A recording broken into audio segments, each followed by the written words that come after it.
What's up, everyone? Welcome to Untitled Nerd Show, your place for all the nerdiest conversations. Welcome to Untitled Nerd Show. Fuck, I had my volume up. Well, take two. Welcome to the Untitled Nerd Show.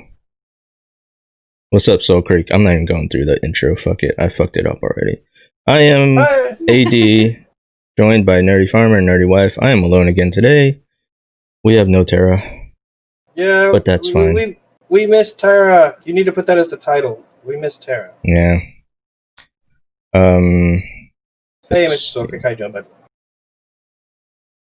So, what are we starting with? Well, you know what? I think we'll start off with our big one, our big segment. Okay. I'm kind of leading off this segment, guys, because I've gotten this question quite a few times as I'm streaming, asked by people watching my stream. I've had people whisper to me, and I've seen this asked in other people's streams. And the question is, during the pandemic, and everybody who's on lockdown and everything, how do you stay motivated enough to make content or stream or do these things? And it made me, I answered the question on the fly to a couple people, but it made me think, what helps with those situations? Because beer helps, yeah. Yeah, Mr. Sobek says drink a beer. I mean, that works for you. But it's the quarantine is a unique situation because a lot of people want to say, oh, well, this is really easy for introverts. I'm going to tell you right now, I'm an introvert. Yeah. This is not easy.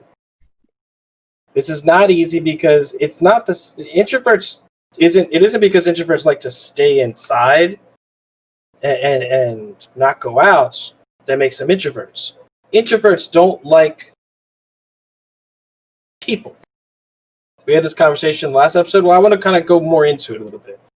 It was brief last time. Yeah, but introverts, the whole thing is we don't like people around. Well, when you're quarantined and your children or your roommates or your significant other is there all the time. Morning, gamer. Hey, gamer. It can make things harder. So my thought process is what can make it easier for me as an introvert and a creature of habit. I would say making a schedule. Making a schedule is really important, guys. Nerdy Wife made me sitting there. I haven't been following it very, closely because it's been a work in progress type thing. But make a schedule. For me personally, knowing what I'm supposed to do, when I'm supposed to do it during the day, helps me because usually when I'm at home alone, my schedule's in my head. I'm just going and doing what I'm supposed to do.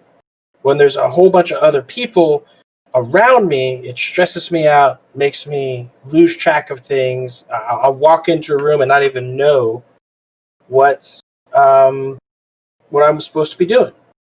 There you go. Mr. Sophie's got it. Extrovert, gaining mental energy from meeting people. Introvert, gaining mental energy from having some alone time.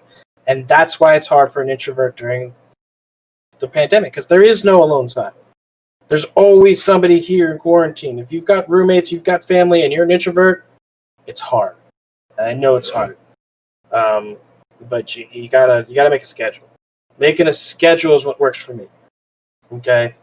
My Nerdy Wife, she's an extrovert. Very much so.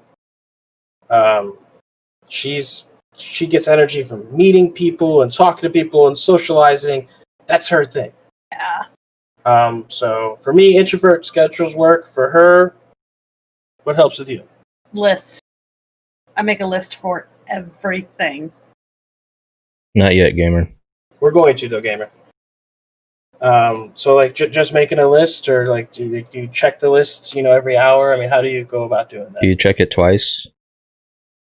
Just like fucking Santa. I don't know. I make a list that way I know everything I need to accomplish that day. Okay. Is it like big things? Is it like big thing like I know the answer to this because I live with you, but I'm just saying for people watching, do you clean the house, or is it like, hey, do the dishes? I break it down like every little thing. Why? Because it makes you feel like you accomplished more during the day. That's fair. because you've checked off more stuff. That's fair. So if you know you have a list of stuff that you know you can't get everything done in one day, but it's stuff you need to accomplish over the next couple of days, it makes you feel like you got so much more done. And that motivates you? Yes.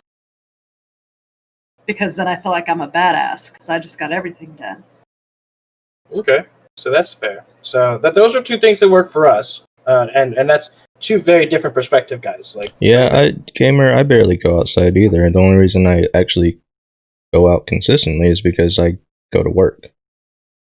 And my stream setup is at work. Otherwise, I probably would barely ever leave. Yeah.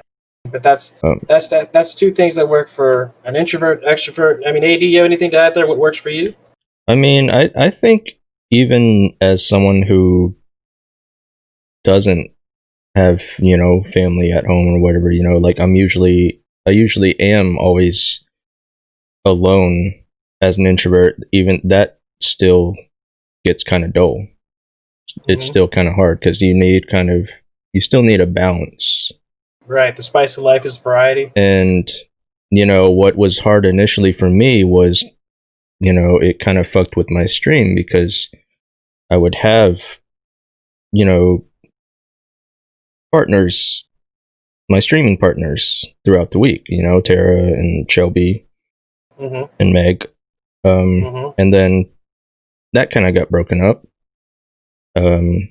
So I had to start streaming solo, and it got kind of hard at first, but with that, my viewership started kind of picking up a little, which kind of helped out because then I still had people to hang out with. So it's yeah, even for an introvert, even for someone who's always alone, this quarantine thing is not great. No, it's not. And I mean, there is a light at the end of the tunnel for some people. AD, you were saying that the Texas is starting to slowly open. Yeah. So I think businesses are allowed to start opening at not full capacity, but at least a little bit. We're opening up ourselves with just employees coming back to work, but we're not yet bringing back clients, so we're still doing like telehealth and stuff. But there you we'll go. see. Mr. Soul Creek brought up a good one too. Go outside. Yeah. Dealing with being cooped up in a house. Hey, what's up, Evan? An apartment and stuff like that can be very, very, what's the word? Like restricting, claustrophobic. If you're always stuck in there all the time, just going for a walk can relieve that. Go for a walk. I know in a lot of places in the country, the parks are closed and everything, but I mean, like even here, you can't go to the park. yeah, but Lamberton Lakes, the big national park, is still open. You can still walk there. Yeah, you just can't go camping or anything like that because they had too many people. Blows my mind. Together. Like, I don't want to get too deep in the whole quarantine thing, but some of the stuff blows my mind. Like they outlawed in the state of Kentucky camping. Like, I'm camping because I want to get away from people. But people were going camping so they could all hang out together. Well, ban them, not me. I want to go out there with a tent, and that's it, and a fishing rod, and get away from everything. Fuck all the other people. Oh, that's very sweet. What's very sweet? Went for a walk and potted white flowers. There you go. I'm buying Nerdy Wife a swing. I am getting a swing. I'm super excited. Yeah, you're getting a swing chair. It's gonna be cool. I'll have to show pictures once what's up. But all right, so yeah, some places are opening up. Some foot surrounded by trees. So yeah, go out for walks, guys. Get out of the house. That's something I really need to do. That. What? Go out of the house? I just need to get outside more, and this was like all this quarantine thing is like perfect opportunity for that, but it's just not something I think about. We have a fucking basketball goal outside the office that I have not even touched in months. You know what I would recommend? Me personally, I don't know how close you are to like a river or something. Go fishing. Nah, basketball's my outside thing. That's fair. Me fishing, man. Like there's something about just going out there and throwing a line in the water and just sitting there and listening to the water and nature and stuff. Great. I haven't gone fishing yet this year though. I don't think I really went last year either. Too busy. No, we had too much going on at the farm. Yep.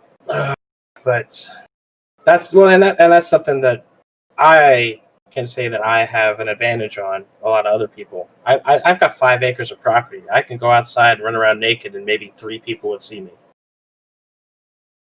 That's just kind of the beauty of living in rural areas. People in urban areas kind of have it a little bit harder, and I understand that. It's harder if you're living in an apartment building, and all the parks in the city are closed, and you got police walking around telling you have to go inside. Like that can suck. Hey, Pavan. I said hi already, but that was late. So, Gamer brought up, we can move into that topic. Assassin's Creed Valhalla. So it looks badass. Yeah. So Ubisoft, right? Ubisoft is Assassin's Creed, right? Yeah.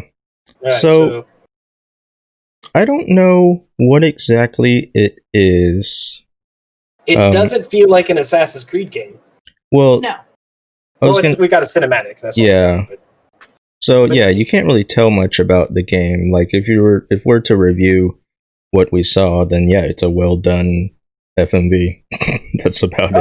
Oh yeah. It looks fucking cool. And the main character that I guess is going to be you looks like the dude from the TV show Vikings. Yeah. Like straight up, I really think that they had him come in for motion capture, because that's the resemblance is so uncanny. It's not even funny. Yeah. How do you feel about Assassin's Creed with Vikings? I was just gonna say, like, I don't really know. They may have goats. I don't know what exactly. I don't know what I feel, because I feel like Vikings for me doesn't really excite me that much, and I think it just might be kind of it seems to be overdone. Mm-hmm. Especially, with me being close to like the veteran community. Veterans love Viking stuff. It's fucking, Valhalla is a big thing, like Viking man. When someone dies, it's like, see you in Valhalla. It's like, I don't know why. I don't know why we love to adopt this Viking culture, but I don't know. For me, it's overdone. As much as I loved God of War, like the Viking thing doesn't excite me at this point. Good. So, but I mean, it seems cool. Like I'll probably play it, but. Well, my thing is, and Soul Creek kind of touched on it. He's cautious about this whole games as a service mentality that Ubisoft has been adopting here recently. Just like EA, but I'm as far as the setting, I think it's cool, and I think it's a natural progression. Yeah, the first Assassin's Creed games. You went through European, you went to Middle Eastern and the European, and then you went to Americas, and then, all that fun stuff. They kind of went back, and it's almost like a soft reboot, because then they went back to ancient Egypt, which is Middle East, and then they went to Greece, which is European, and Viking, just seems like a natural progression. See, a Celtic setting, like, I never would have even thought of that. That's actually a good idea. What, Celtic? Yeah. Yeah, going Celtic. That's something different. Well, yeah. See, the thing is, would Celtic be in and they could probably still do Celtic, but wouldn't Celtic be after Viking in the timeline? Well, it's not like they've been consistent with timelines. They jump back and forth. No. But I'm talking about like the soft reboot. Like I said, they went ancient Egypt, and then they went ancient Greece, which would be after ancient Egypt, and then they went with Vikings, which was after ancient Greece. So wouldn't the Celtic be? Well, what Celts are we talking about, Mr. Celtic is Soulcreep? before Vikings. Well, it depends on what Celtic time period are we talking like Braveheart Celts? Because Braveheart Celts was after Vikings. Yeah, but your whole point of timeline doesn't. No one cares. They don't care. It jumps wherever they fucking want to go. So Yeah, see, gamers like I thought Celtic would have been after Viking, and I would think that because I'd love to see Celtic. I would love to see you be an assassin during the big fight between Wallace and King. What was the king during that? I can't remember. talking about the Celtic, not people who named themselves after the Celtics. Pardon me? Now I'm really confused. I don't know. So Are you talking like Germanic Celts, like way back when, like during Rome? well, he said earlier either British tribes or Germanic tribes versus the Romans. Okay, so he's talking then. Yeah. Well, they wouldn't be able to do that. Okay, I see what you're saying. That would be kind of a boring transition, though. And here's why. Because you would have to do it and involve the Romans. In my opinion, the Romans are so similar to the Greeks in appearance and how they do things that I think people would have been like, this is just, Odyssey 2.0. King Henry, thank you, gamer. I think it would be more interesting to see King Henry versus Wallace, and you be an assassin during that war. That would be cool. That would be cool. But like, my thing with the whole Viking thing, though, is years ago, their whole stand against not doing feudal Japan was because feudal Japan was in every other Japanese game, and it was overdone. But now they're doing Vikings at a time when Vikings is overdone. Well, not in video games. What was the last Viking themed? Not in video games, but just in general, in pop culture. Yeah, well, pop culture. I mean, what are you going to do that hasn't been overdone? You really can't do feudal Japan because in pop culture that's overdone. Yeah. I mean, if you're going to argue, I mean, not going to do Vikings because that's over. I mean, what would you do?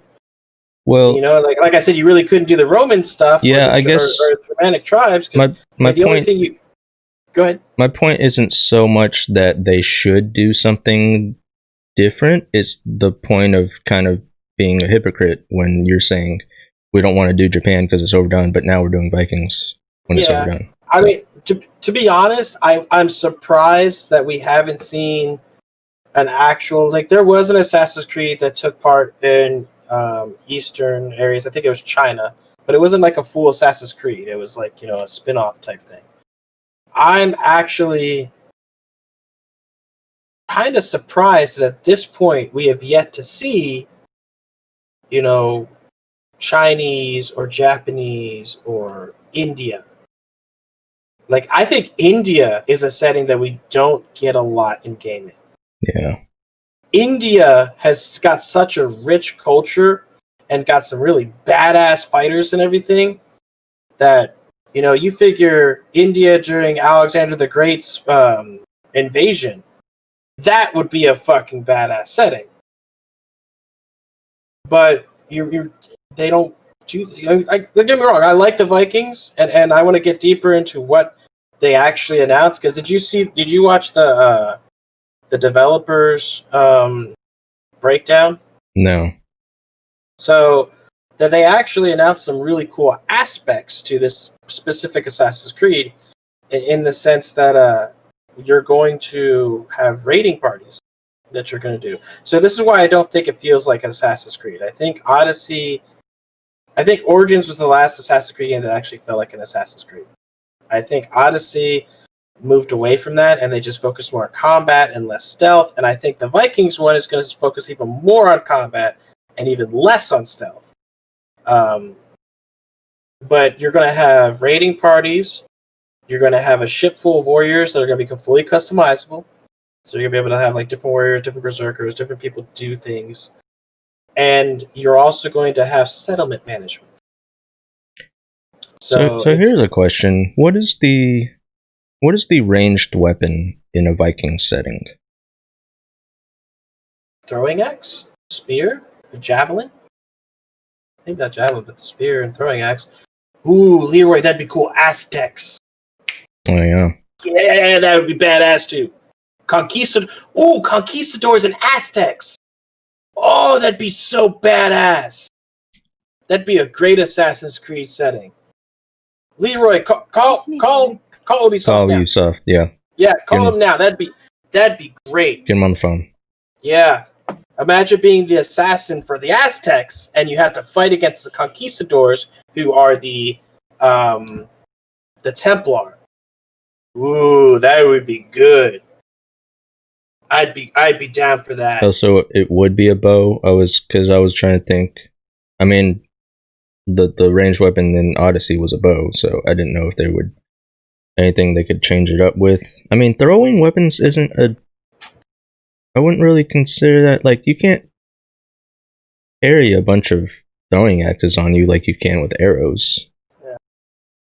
But, so yeah, I guess that's a fair point though. Now that we've actually come up with like at least two that isn't an oversaturated market, like, would you be happier, AD, if it was like Aztecs and conquistadors versus Vikings, or India versus Alexander the Great? I wouldn't even say that I'm unhappy with Vikings. I guess it's just the point of, like, it well, no, doesn't. But I don't say that you're unhappy, but would you be more excited? Would be like, oh, this is a cool thing I haven't seen before. Yeah, would that be? I would say so, because it's something that I wouldn't have thought of. You know, like Vikings was obvious. Yeah. But then again, there were those teasers that people already assumed it was going to be Vikings. Oh, so. Yeah, because what was it? The first thing that people found was in their online game. What was that game? Division, or they found the poster that said Valhalla on it, and it looked like Assassin's Creed. Would be more excited. They showed more waifus. Hey, where is a fucking, except for that one, like, French one, I think, where is another, like, female themed? Well, I guess Odyssey too. Yeah, Odyssey. We need more females. We need more females. Well, I think the Viking one, they also said that you can choose to be male or female. So you can choose. My whole thing is, and here's where I think Assassin's Creed keeps missing the mark. Get rid of the damn animus shit.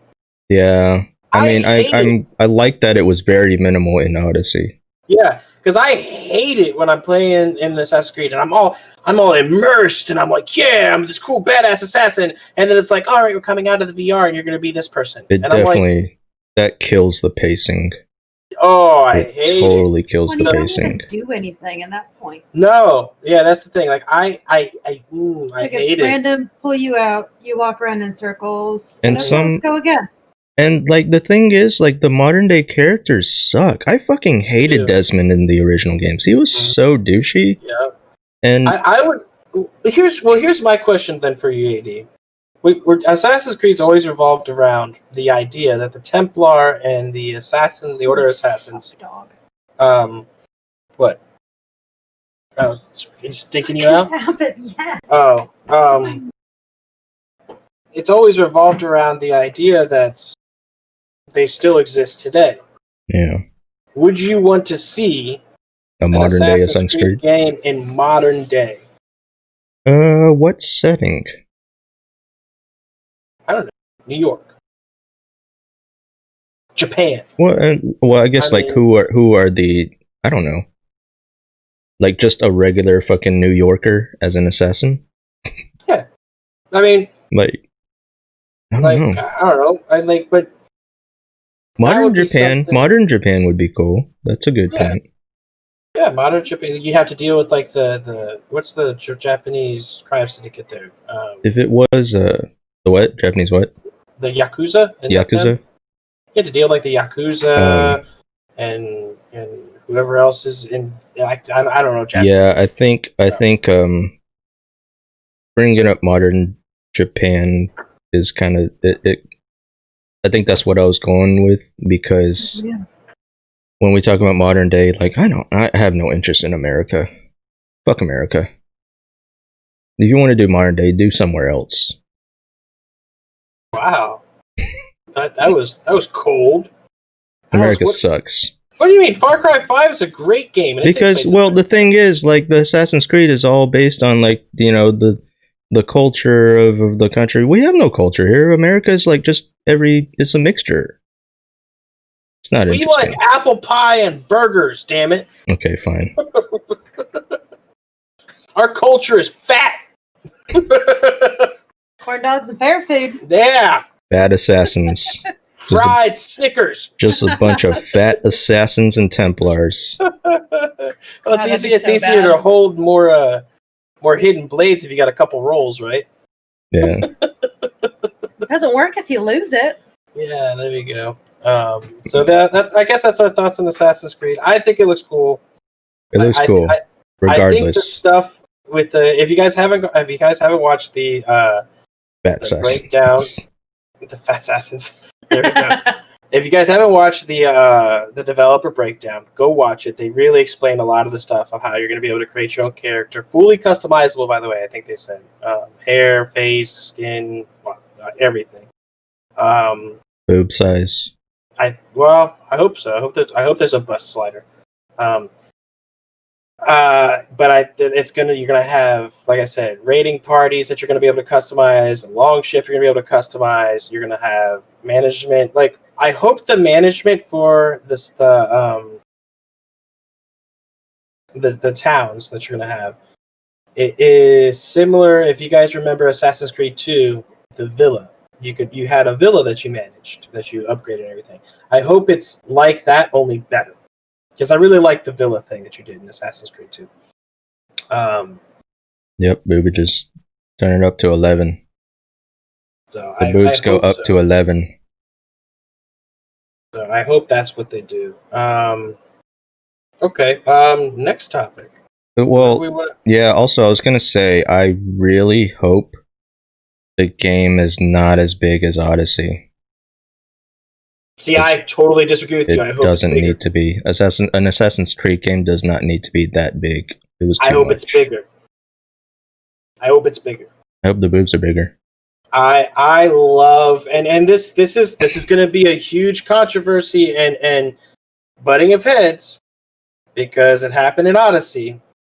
Because the world was so big and it was such a huge game, they added in the option to buy XP boosters and time savers and stuff like that. I personally have no problem with that. If you choose to do that, that should be your option. I want the biggest world possible because I like big worlds. I like big grindy worlds. I that is my thing, and I know Pavin's about to make a damn goat joke. You like big worlds. Goats too. There it is. Yeah, something. He's gonna say something, but like I want games like that. There's a good point though from Leroy. Like, how come there's never been customizable bulge? That's not true. There is it. Conan, there was a game, Conan Exiles. You could customize your Wang.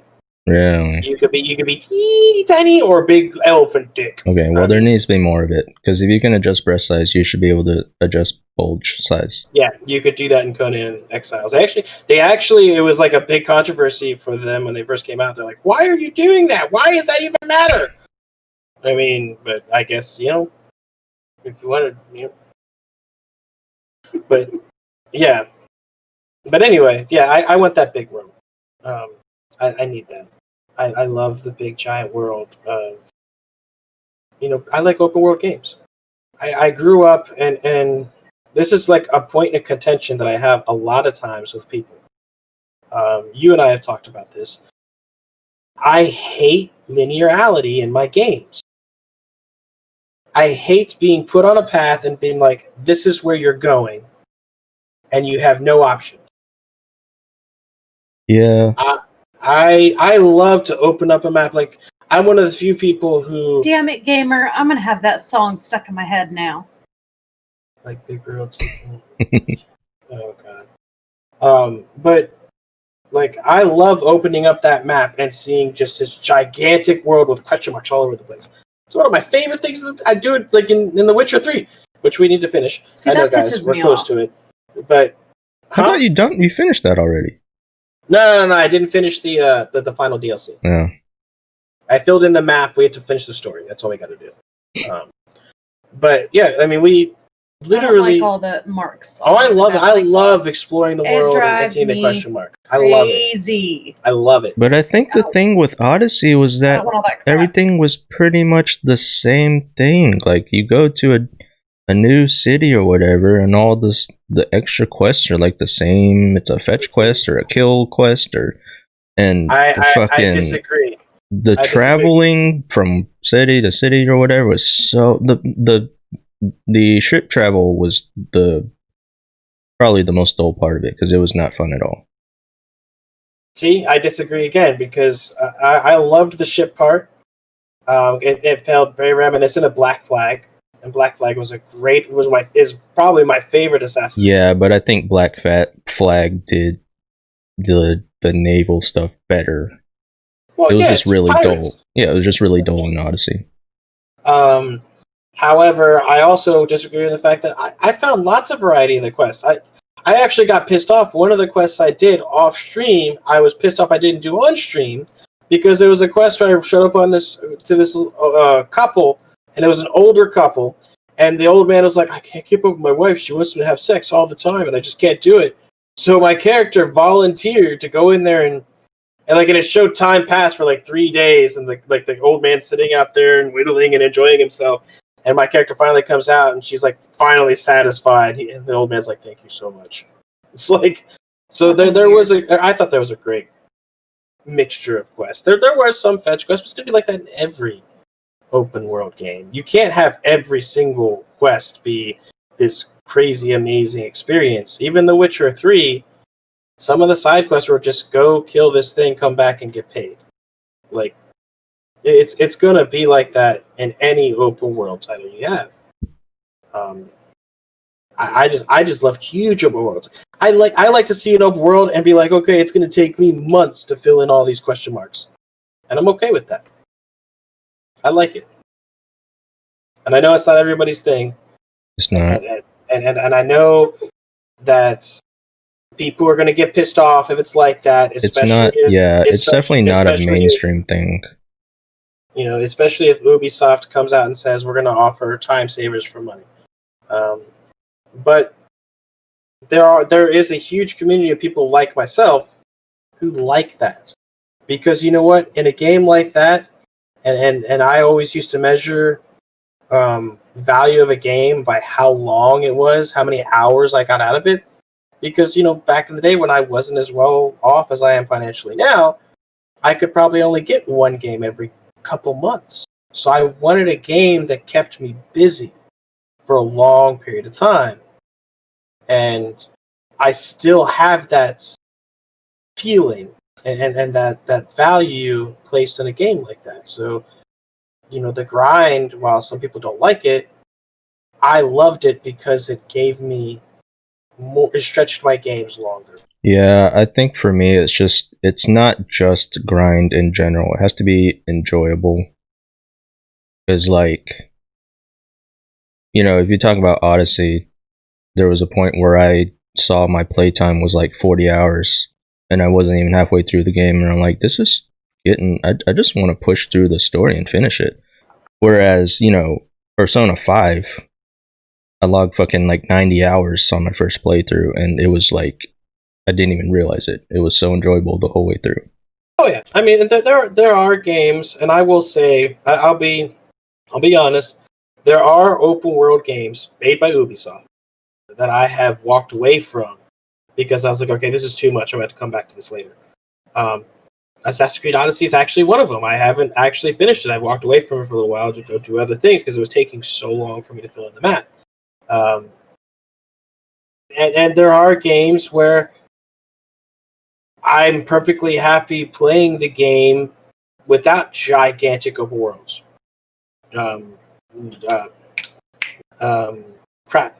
DOS2, couldn't think of it. DOS2 is one of those games. It's not a huge open world, but it's so enthralling and so interesting of everything you have, and I have options to change the world and story without having that huge open world that make me feel happy. Like there has to be, I guess, like you said, there has to either be, a lot of stuff, or a lot of stuff in the world, if that makes sense. Like I have to have that feeling of choice and option and bigness. And Nerdy Wife's just sitting here like, I like Animal Crossing. I do. Oh, and the geese are doing good. They're getting big. Oh, yeah, they're outside. They're like this big now. They're turning white, so they're not little yellow fluff balls anymore. Nope. Yeah, they're big. They're big now. Storm and Cloud, which is good because we have 10 more coming in the mail tomorrow. Or not tomorrow. Next week. Yep. Next week they're coming. Yeah, 10 more. You guys will get pictures of those. Gamer, you're not even telling us when you leave. I know, you just like poof, and I'm back. It's just so quick. You like board games, we get it. I mean, it's not boring. I like a grind. I like a good grind. Nerdy Wife knows. He likes to grind. So, I mean, see, I'm sketching chat. Take a look at Fallout 76 and compare it to Remember Me. Both games were not well received, but when I played Remember Me, I was literally standing and staring around at all the details. Barbershop management robot, and I couldn't even get inside it. It was just a detailed place of visual storytelling. I mean, yeah, there could be stuff said. There could be things said to, take. Speaking of read chat, I had an interesting thought. What's that? Regarding Raft. Okay. So I don't know what it is about that game, and I'm not saying that it's so good that I'm getting that caught up in it, but there's something about just the tedious remedial stuff that just gets me so, I notice when I'm playing that game, I kind of read chat less. Whereas when I'm playing anything else, like we were playing DOS or Final Fantasy, like I'm even in the middle of combat, like I'm glancing over at chat. But something about Raft just makes me lose all sense of everything. I think Raft. It's a style of game. Yeah, it's because if there's just always something to do. Yeah. You're always actively. If you're not always actively doing something, you end up getting thirsty. You end up starving. The shark eats your fucking boats. Damn birds are kitting your fucking crops. I mean, and that's the thing that I'm getting like caught up in is this whole routine that I got stuck in with, cooking food, planting vegetables, picking the vegetables, fishing, cooking food, getting wood to burn the grill, managing the water, and it's a constant cycle of all that shit. That's very much like. I mean, that's that style of game. Yeah. Raft, Ark, Rust, all of those ones where it's very much when you're in the game, it's almost as if you're living in the game. So you have to do things constantly in order to maintain, a positive direction for your character. So that's really very much that type of game. But yeah, it does. I mean, here's the thing though: when you're playing the game, like a game like Raft, is the tediousness upsetting or is it immersive? I mean, it's definitely immersive. I wasn't trying to speak of it in a negative. It's just it is kind of a negative when you're a streamer, because you're kind of ignoring chat. But it's not like, I'm not saying that it's what makes the game bad. It is tedious to watch too. I could see that. I mean, so as viewers, then, because I personally I like watching games like that. I like watching management games or survival games a lot. My whole thing is, as viewers, do you guys like watching that stuff?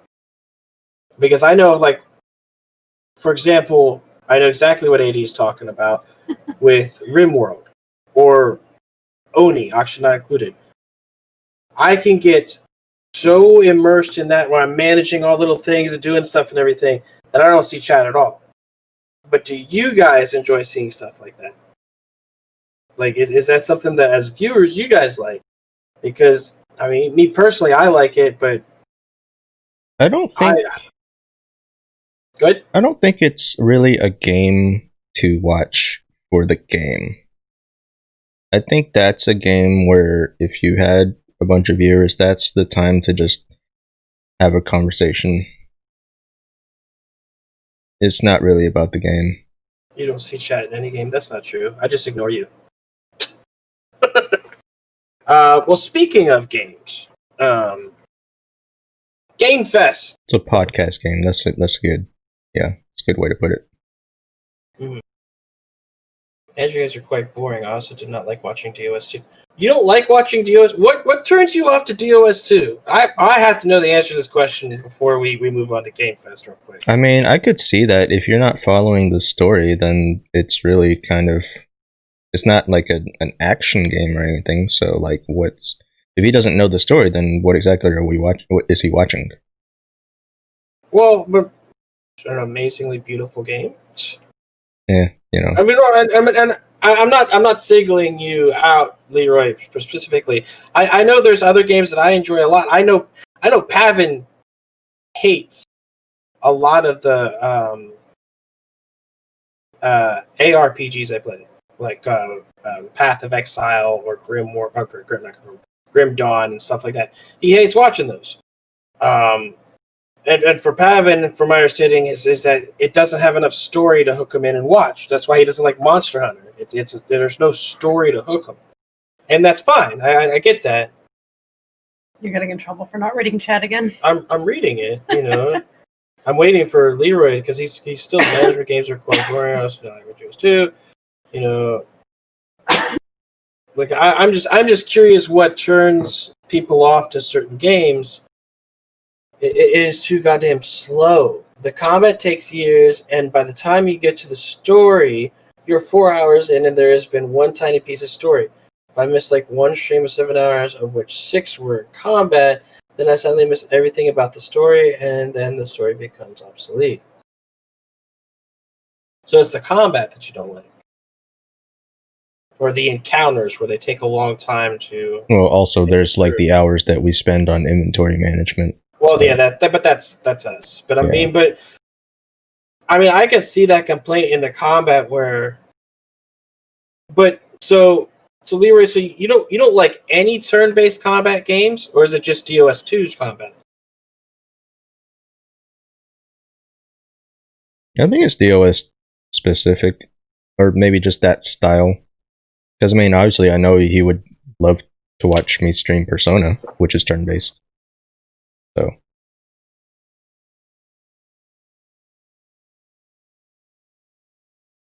I know something about Godwalk and the Voidborn, but I know jack shit about it all.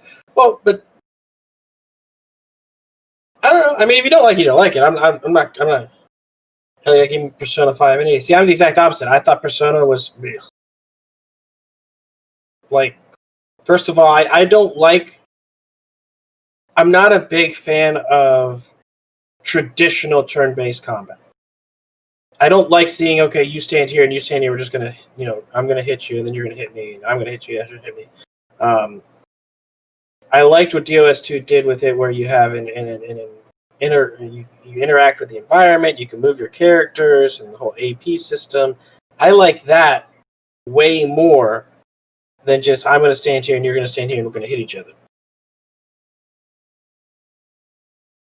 I don't know. I enjoy all forms of combat. Mostly. that's one of the things that, like, because I started my playthrough of the South Park game, and I love South Park, and I'm finding all these little nuggets of South Park lore and stuff, and it's fun. The combat, at least in the first South Park game, feels very bland. It feels very meh at best, because it's literally that style of you stand here and I stand here and we're gonna hit each other. You know, a game with good story, active combat, and a great world. Oh my fucking god! If he says RuneScape one more time, He's gonna say it. You know he's gonna say it. It's Soul Creek, does he? He He doesn't play before. RuneScape, does he? Oh no, he's gonna say Gothic? yep. Okay. Mm-hmm. Yeah. Yep. Gothic. See, the combat DOS2 seems funky. It's just turn-based. I can see what's going on, but in top-down, I see a tiny thing flying somewhere with some weird fire somewhere out of the blue. Well, but see, the problem is with traditional turn-based that I have, Leroy, is the fact that, yeah, you see your characters, but your characters have no interaction with the environment that they're in. They're just standing there, like, facing each other, 10 feet from each other. There's no tactical feel to it. It doesn't feel like you're actually in the world. It's like you got teleported to an arena. And that's what I don't like. Yeah. Overall, it feels like a pointless argument because not every combat system is for everybody. I don't think it's an argument. I'm just saying that's my perspective versus his perspective. Yeah. And he says, but it's understandable, and that's, I guess that's fair. That makes sense to me because I get lost when there's a lot of that crazy. I mean, I guess going on. I don't get lost in it. I see the environment and I want to add more to it. And can we all just agree that DMC has the best combat system ever? What, the remake? No, DMC 5. I was waiting for it. He was quick. No, not that one. Not D little MC. No, okay. If I was going on DOS2, I have literally no reason to watch the combat. Then if I don't watch the combat and inventory management, then I would only go for small parts of the story, which are few and far between. Yeah. Like I said, it's a difference in opinion. I love DOS2. It's one of my favorite games. I have a feeling that even though I'm not happy with how they are using Baldur's Gate, they're using the same combat system, I'm sure I'm going to love it anyway. Because it's, it just works for me. Speaking of combat systems, kind of want to go back to Final Fantasy. Okay. Let's talk about that. Because I watched you play some of it. Do we have an update? Well, I watched him play some of it. We do kind of have an update because I actually am starting to kind of turn around on it. There's still a lot of the frustrations that we talked about previously are still there. Right. But as I'm starting to figure it out more, and it's taken me a lot longer to figure it out than I expected, and I think that's just kind of the whole DMC mentality that I have. But I'm starting to be able to enjoy it more, even though it is still frustrating. A lot of the mechanics are still really frustrating. Mm-hmm. But, I think once I learn to kind of slow down and actually treat it more like a turn-based game, it becomes more enjoyable, more understandable. But it's still not well built, in my opinion. Well, and I watched you a little bit, and I watched another person play a little bit in video form on YouTube, and the combat, I don't think, is the problem. The combat looks fun and engaging. The combat system looks neat, how you can pause it and give orders to that individual to choose your abilities or your, what's it called, overload or whatever it is? The limit breaker or whatever it is, and you have your spells and your summons and stuff. Like, that seems cool. The problem I am still seeing with the game itself is the fact that you have to micromanage every single part of the combat. So, like you were saying before, how it was very much the AI is non-existent. Yeah. And that to me is the biggest glaring fault. If the AI, even if they had like a basic AI function where you could tell them what to do, like stay at a distance and shoot them, or do this, or heal me when I'm 50% or whatever. Even if you could do something basic like that, I think that would drastically improve the game experience for most people. You know, kind of bring in like that whole BioWare AI system, like with Dragon Age or Mass Effect. But even like you said, they had Kingdom Hearts where you had like a basic AI system like that, and they didn't even like. That's another thing I wanted to ask you about. What? So Kingdom Hearts, dudes that are bad are like wearing cloaks and stuff, right? Mm-hmm. Are you about to ask me about the Kingdom Hearts story? No. I'm just going to ask you. Okay. There seems to be a very unique similarity between cloaked people. And aren't there Final Fantasy characters in Kingdom Hearts? Originally, yes, but not in the third one. Okay, but cloaked people. Mm-hmm. In Kingdom Hearts, the bad guys. Aren't there cloaked creatures in this game that are the bad guys? Is this like some sort of mashup? No, it's not the same thing. Is it the same universe? Or it's not the same. Same bad guys or anything? Any connection there? No. No? No. I was curious. I didn't know. It's got nothing to do with anything. You very quickly turn into like a conspiracy theorist. Well, but no, I mean, it's Just saying. Kingdom Hearts had freaking Final Fantasy characters. We're playing Final Fantasy. I mean, yeah, you could say that's where the inspiration came from for, the cloaked people in Kingdom Hearts were called Organization 13. I mean, you could say that their design was inspired from Final Fantasy, but it has no tie to the story or anything. So were those cloaked things always in Final Fantasy, or are they a new thing? There's a rumor going around that Nomura is using the rewriting of the Final Fantasy VII story to fit it into the Kingdom Hearts storyline. Well, that's okay. It's quite a rumor. I mean, is that a... Would you be happy about that? No. No. I mean, no?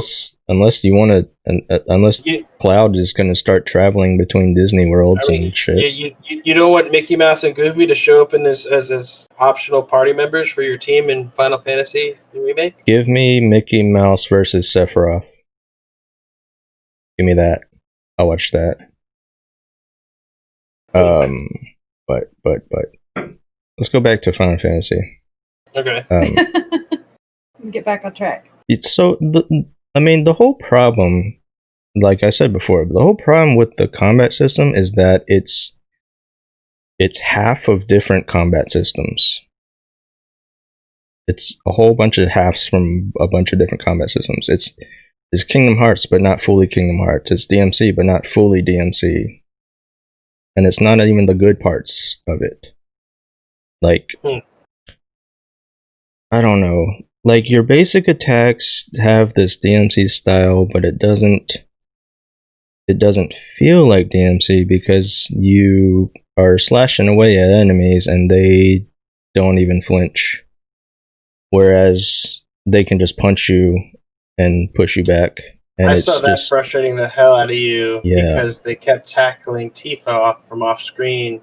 And didn't they like interrupt her during her limit break at one point? That's the thing that really pisses me off, because the limit break is supposed to be like your ultimate attack. Like, you spend time building it up, it's built up from all the damage that you take, so it's like this all-out attack. And I told Tifa to use hers, and apparently it didn't work. So I'm not sure if I missed something or... So would you have been happier if it was traditional turn-based versus this amalgamation of the two? I mean, I like the concept that it is. I just don't see why it had to be worsened from systems that came before it, like Final Fantasy 15 or Kingdom Hearts. Like, why like recreate those systems but make it worse? Or Crisis Core, yeah. There's a booger hanging on my nose. No, there's a cut on my nose.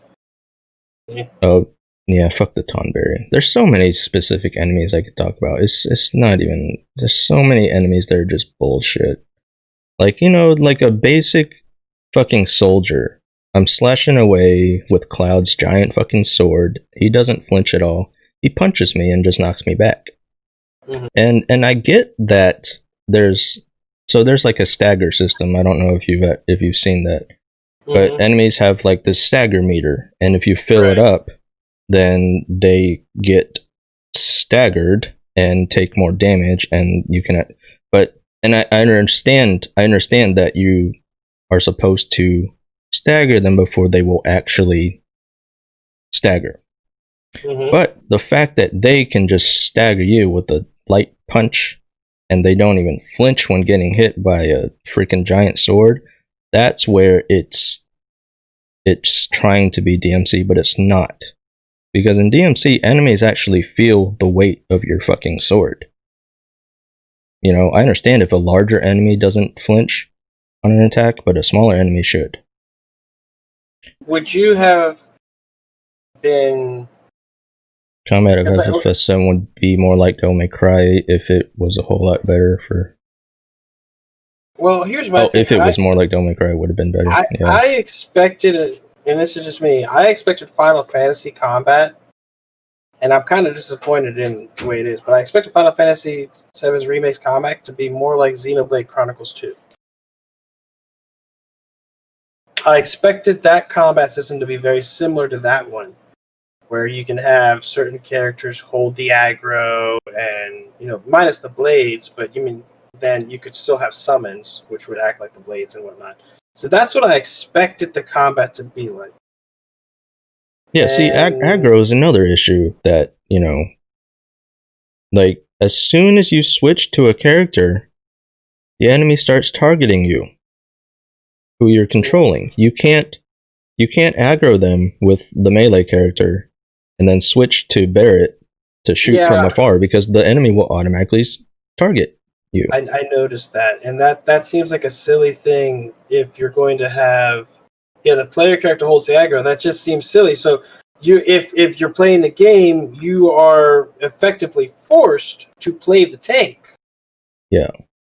Can't just be like, okay, my tank is going to hold the aggro. Like in other systems, you can, Xenoblade Chronicles being one of them, you can have a character who holds the aggro, who has abilities based around holding that aggro, and you can have a DPS and a healer.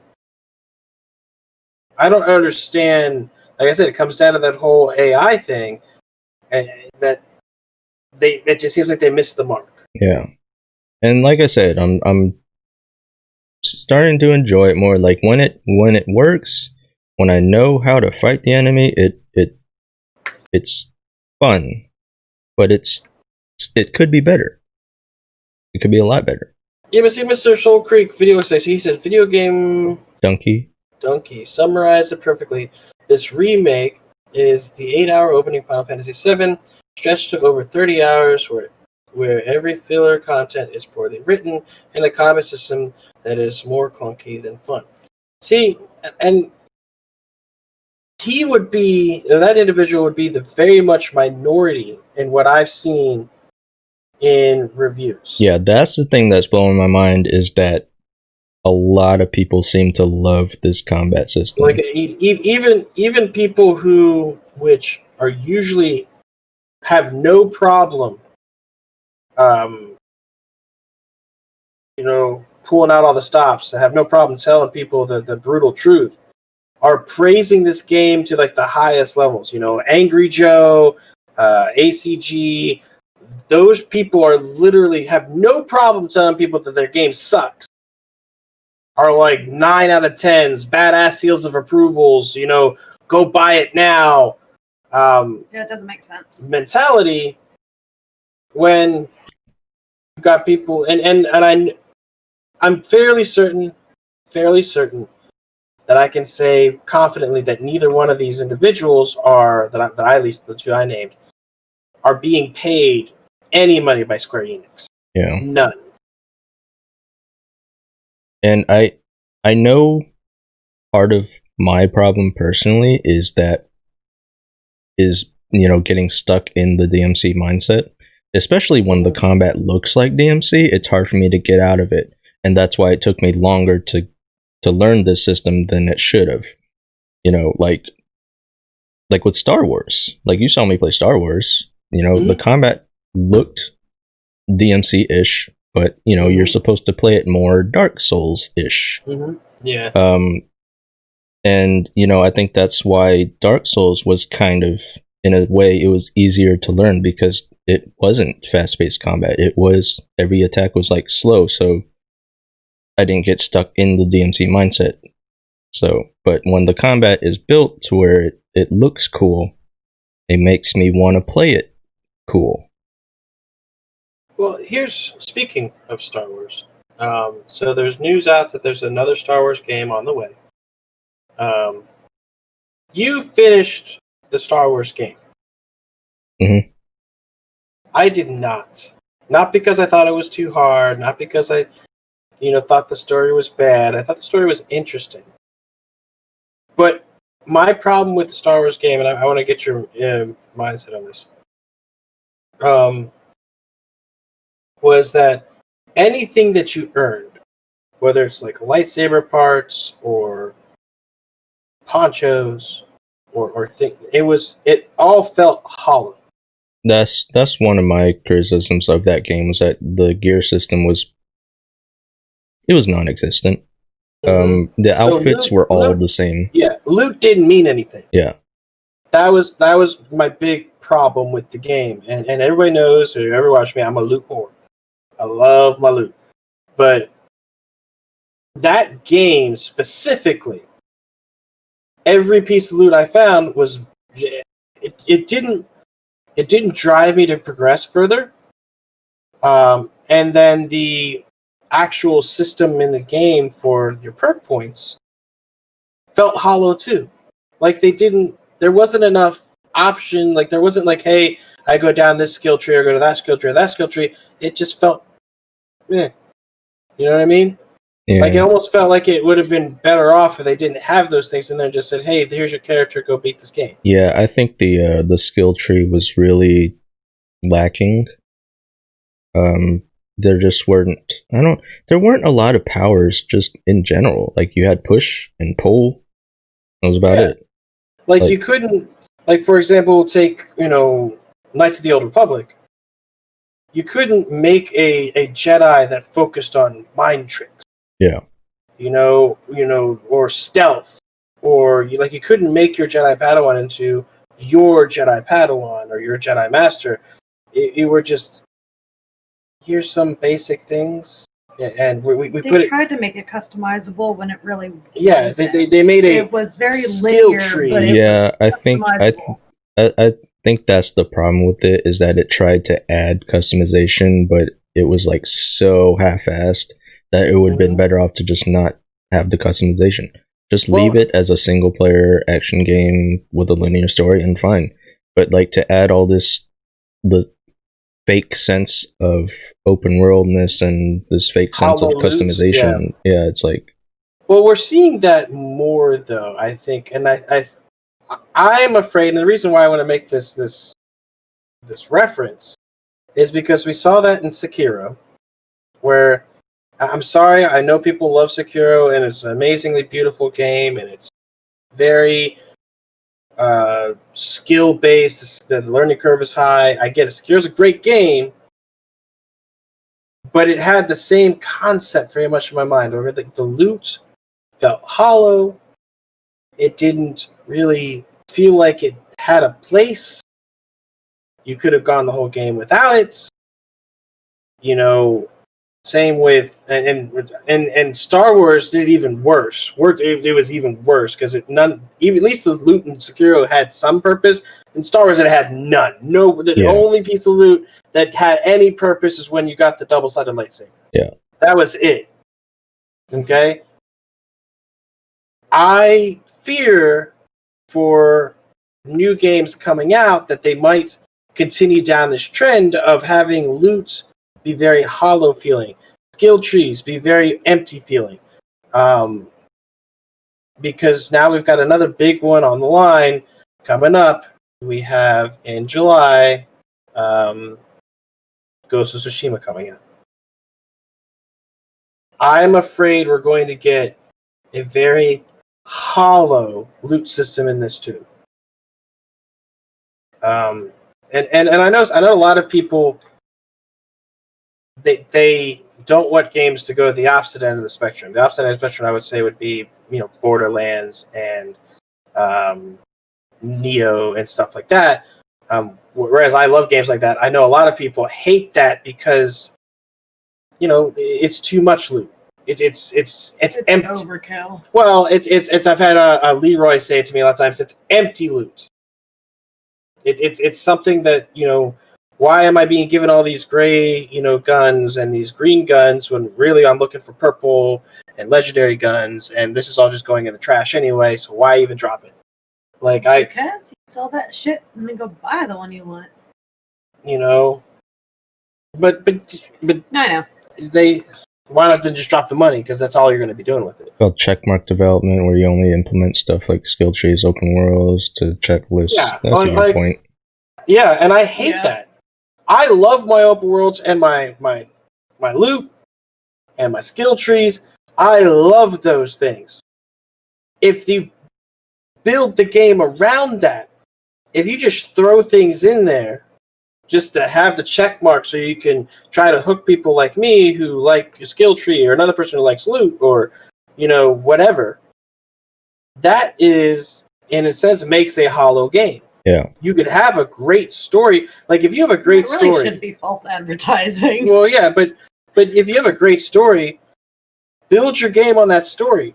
Don't make it so the player has to do some empty bullshit to get the gear that they need to continue on the story. Just give them everything they need from the beginning and just let them enjoy the story. If you have a great loot system, then build the game around that. Borderlands kind of did that. Nobody's arguing that Borderlands 3 had an enthralling story. Most people are arguing that it was a shitty story. It was not really that interesting, and it was very tropey. Story. There was random crazy people they threw in. Yeah, it was very tropey and bleh. There's a couple heartfelt moments here and there if you're really a follower of the Borderlands franchise, but it was bleh. So, but they built the game around the loot system.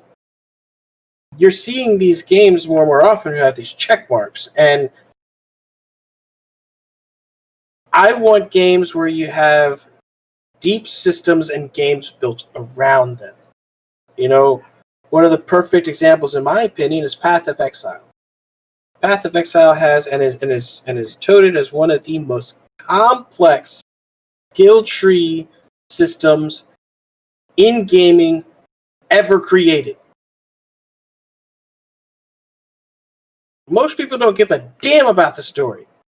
They just like building their characters and playing through the game and getting to endgame. That's it. That's what I think is important that games do. And Pavis says shit to watch them. And that's fine. I agree. It's not the most enthralling thing to watch, at least not until you get to endgame where you're getting all the cool gear and you're getting the real challenges. But I get it. I get what you're saying. DLC of Borderlands 3 have better stories already. Oh yeah. I mean, I don't Monster Hunter has a great story. Nothing insecure is useless though, but it still felt hollow. The loot just didn't mean anything. But that's my point. Yeah, that's my point. Like with Star Wars, the whole empty loot system, or the hollow open world system, was basically built around the hollow loot system. because the only reason to travel back between worlds was to get all the pointless loot. Yeah, and then that was a huge misstep. Like the story was cool. I know The sarcasm. combat was cool. Like they did a good job on those aspects of the game. Yeah. You know, the lightsaber play was awesome.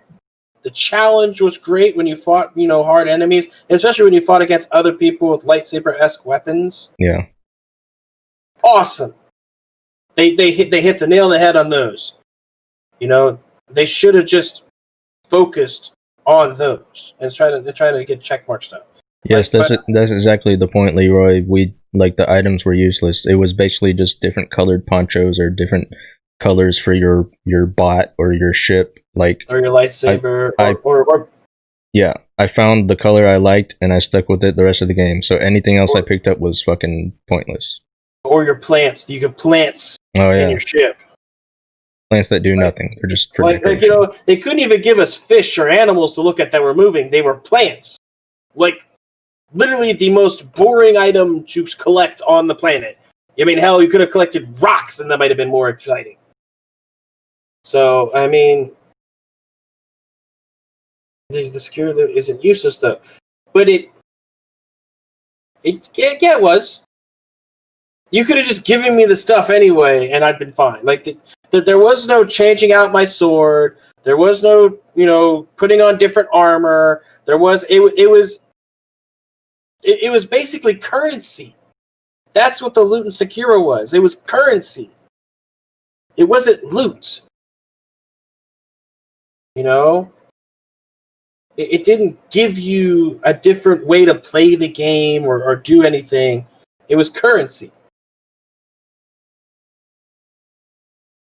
So I didn't, and like I said, Star Wars is even worse. And I'm concerned that Ghost of Tsushima is going to do it bad too.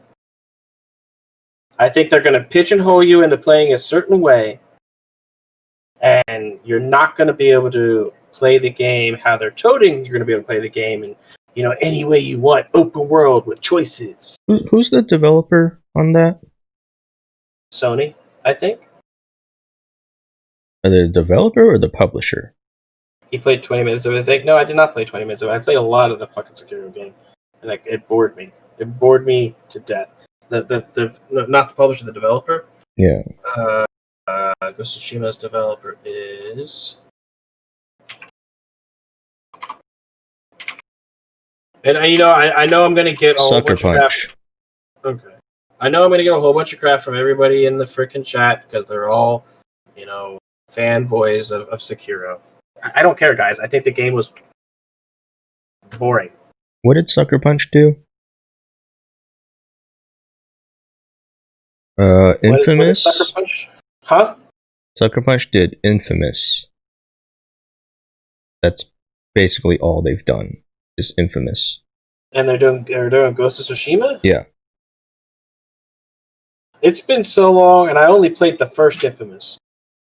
It's been so long since I played it, I don't remember how good it was. I never played Infamous, but I played the game that was basically the same, which was Prototype.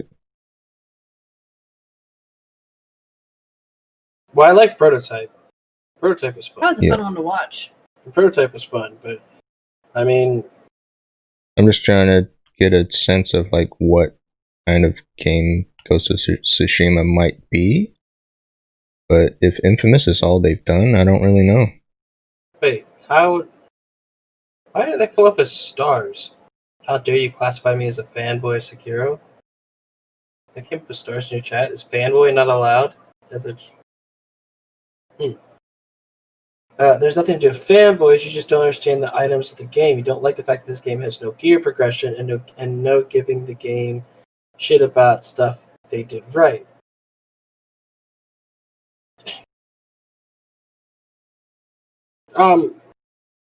Okay, I'm gonna address this.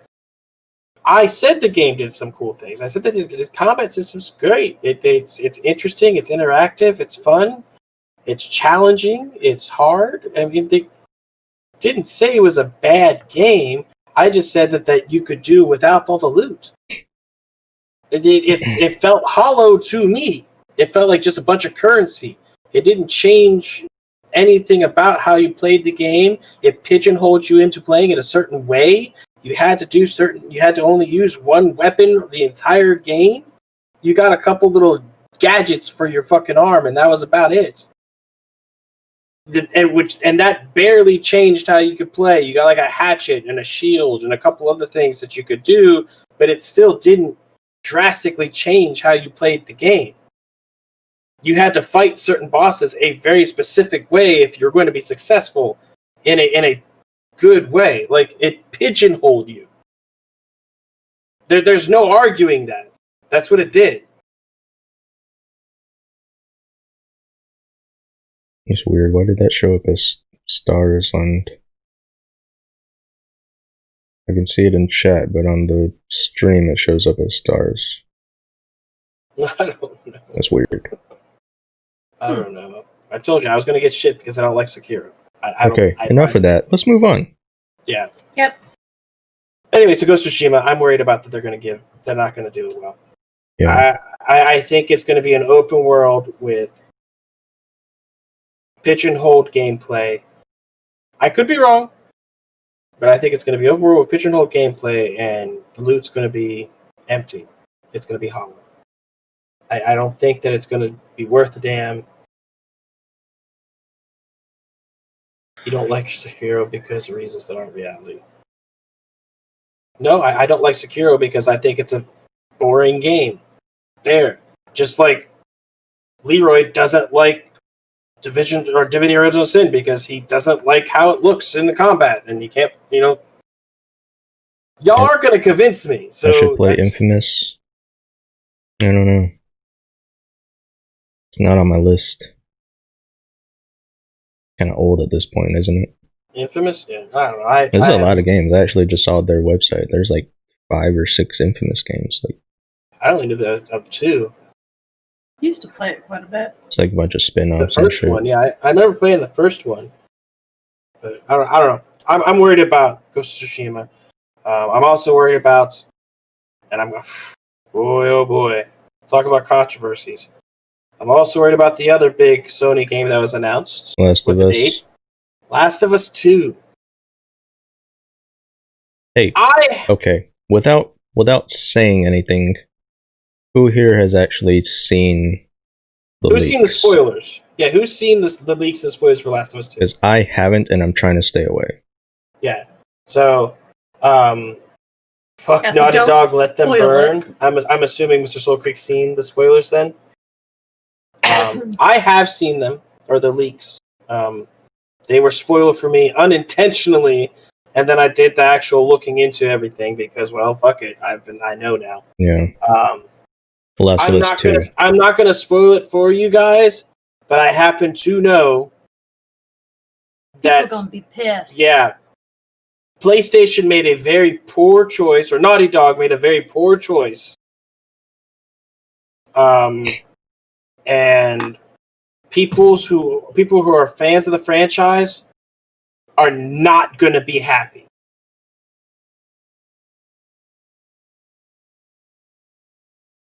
Man, there's a game I don't care about playing. You're so not interested that you didn't even look into the spoilers. Okay. See, it's surprising. I'm worried now. I'm worried now because, the whole plan was to do a replay of the first one before the second one came out. Now I'm worried that I'm going to get trolled while I'm playing the first one, and someone's going to come in with some spoilers. Franchise after one game that's not a franchise. Possible. I'd be worried about that. I mean, but they treat it like a franchise, Leroy. And they've created such a cult following of the game that it basically is a franchise. And they could easily have continued the franchise into an amazing direction. Gameplay does not look interesting, so you watch the game to follow the story. I mean, that's the main point of it. Like, if you're not playing the game, if you don't like the stealth-based survival aspect, then it's not interesting for you. Some people just don't like stealth games. So, but what makes Last of Us so good is the story. Okay, so wait. I hate Naughty Dog. I was gonna say, why does Mr. Soul Creek hate Naughty Dog so much? I hate Naughty Dog. They dropped one of my absolute favorite game franchises of the time because they wanted to make games for adults. I want to know what the game was. Yeah. What game was it? He said it last time. It was Jack and Daxter. Was it Jack and Daxter? I think so. Yeah. Are they the ones? Jack and Daxter? Jacksters. I mean, but do they still own the rights, or did they sell the rights to another developer? I've actually heard stuff about Naughty Dog that I didn't realize before. Like, a lot of people seem to just hate Naughty Dog. Like, they say they treat their employees like shit, and like, I don't know. Mm-hmm. Yeah, I've heard stuff like that too. Let's see. Leroy says, but this does not feel like actual cool stealth games for Last of Us. It's not traditional. I mean, it's definitely not Metal Gear Solid type of stealth. It's a slower paced stealth game. Stealth and survival is basically like, yeah. Yeah, I would say Last of Us 2 has more in common with like Resident Evil than it does like a traditional stealth Metal Gear Solid game. Yeah, but it's like, but even Resident Evil doesn't have any stealth. Resident Evil is just pure survival. At least but I'm saying like the it's definitely a unique balance. Yeah, like the management of all your materials and all your stuff is very Resident Evil-ish because you want to conserve your ammo and everything in that aspect. And then the stealth was, Oh, see, there you go. You don't like the survival part of it. That makes sense. Okay. So wait, so Lyra, you don't like? Okay, so it's just survival crafting you don't like? You don't like crafting systems at all? I'm learning a lot about Leroy today. Because if he doesn't like crafting systems at all, why the hell are you playing RuneScape? I don't think it's the crafting that he doesn't like. I think it's the crafting with limited resources for the sake of survival? I don't know. How's the girlfriend doing? Have things improved for her? I noticed her absence yet again. Well, her absence today is just because she's absent. Yeah, we don't know what she's doing. I don't know. It's just the survival aspect. She's alive, Raft, she's still working. Games like Raft and Ark, and you find those to be tedious and monotonous, is what you're saying. Yeah, he doesn't like the survival aspect of crafting. I like Monster Hunter. Monster Hunter is one of those games where that game really is a grind, though. Yeah, I mean, Monster Hunter is a good game. I'm not going to bash Monster Hunter. I don't think I could take chat getting angry at me again. I can't bash Sekiro and Monster Hunter in the same fucking stream. I could really go for a hat trick and start bashing Dark Souls. Wait, do we have Monster Hunter fans here? I mean, a lot of these guys are Iron Breakers, so they're going to be Monster Hunter fans. Mm.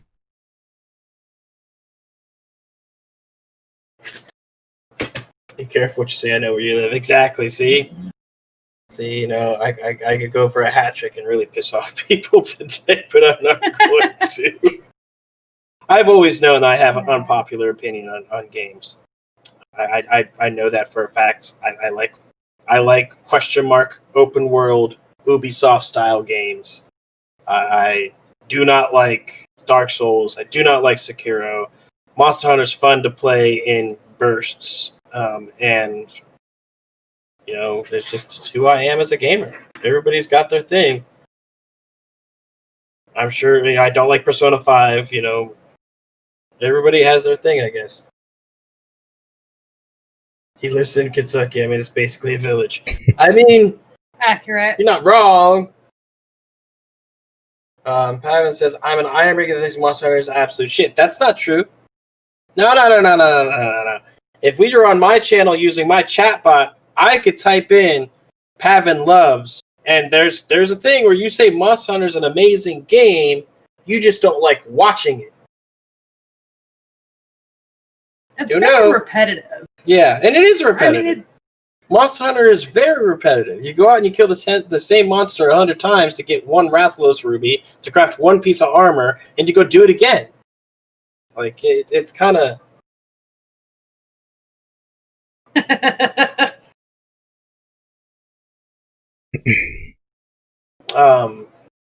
but yeah, it is. It's well, and that comes down to what we were talking earlier as a viewer preference.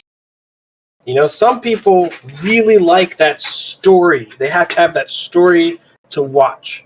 Some people just, I'm one of those people, and there's a lot of people like me who just like watching people do management games. There's just something so relaxing about watching. It's almost like watching an ant farm. If you ever like just sat there and watched an aquarium or an ant farm, watching somebody play a management game is relaxing and interesting to me. Seeing how people think on they create different ways of doing things and stuff. Oh, hell no, my OCD takes over. I'm like, what the fuck are you doing? I don't do well with that.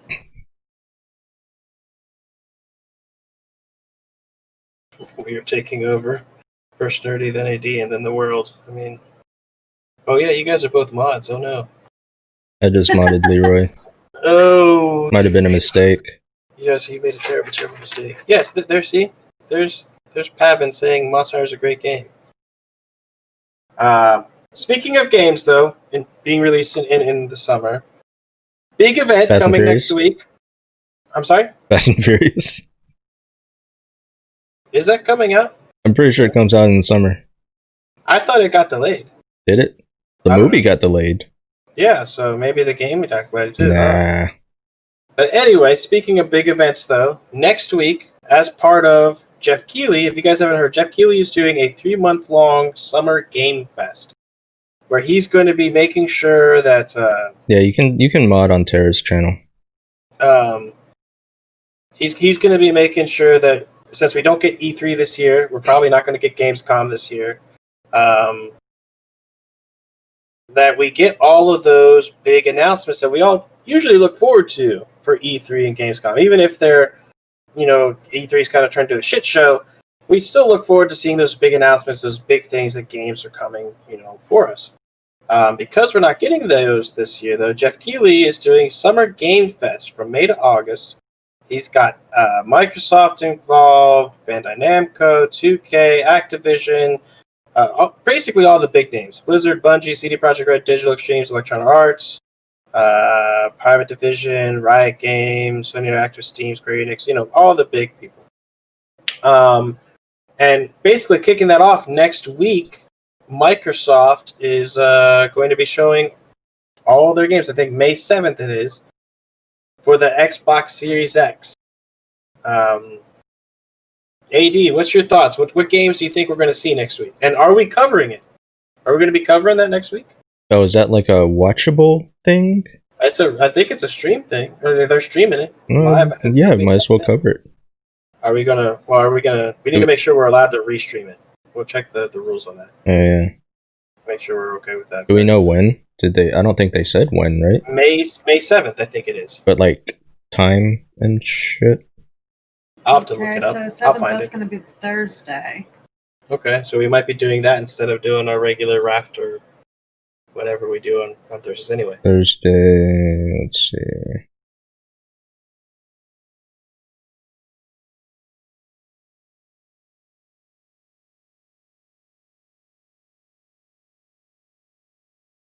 Even though it gave Sekiro shit, not being Dark Souls, we're going to see Fable 4 if it's Microsoft. I agree. I think Fable is something they've been working on for a long time. They've been very tight-lipped about it, even though we all know they're working on it. What's 8 a.m. Pacific? 8 a.m. Pacific? Is 10 a.m.? For me, I think it's 11, right? 3 hours behind Pacific, right? No, Pacific is 2 hours. Well, for you, it's 2 hours, isn't it? We're both central, dude. Oh. Okay. Is it 2 hours or 3 hours?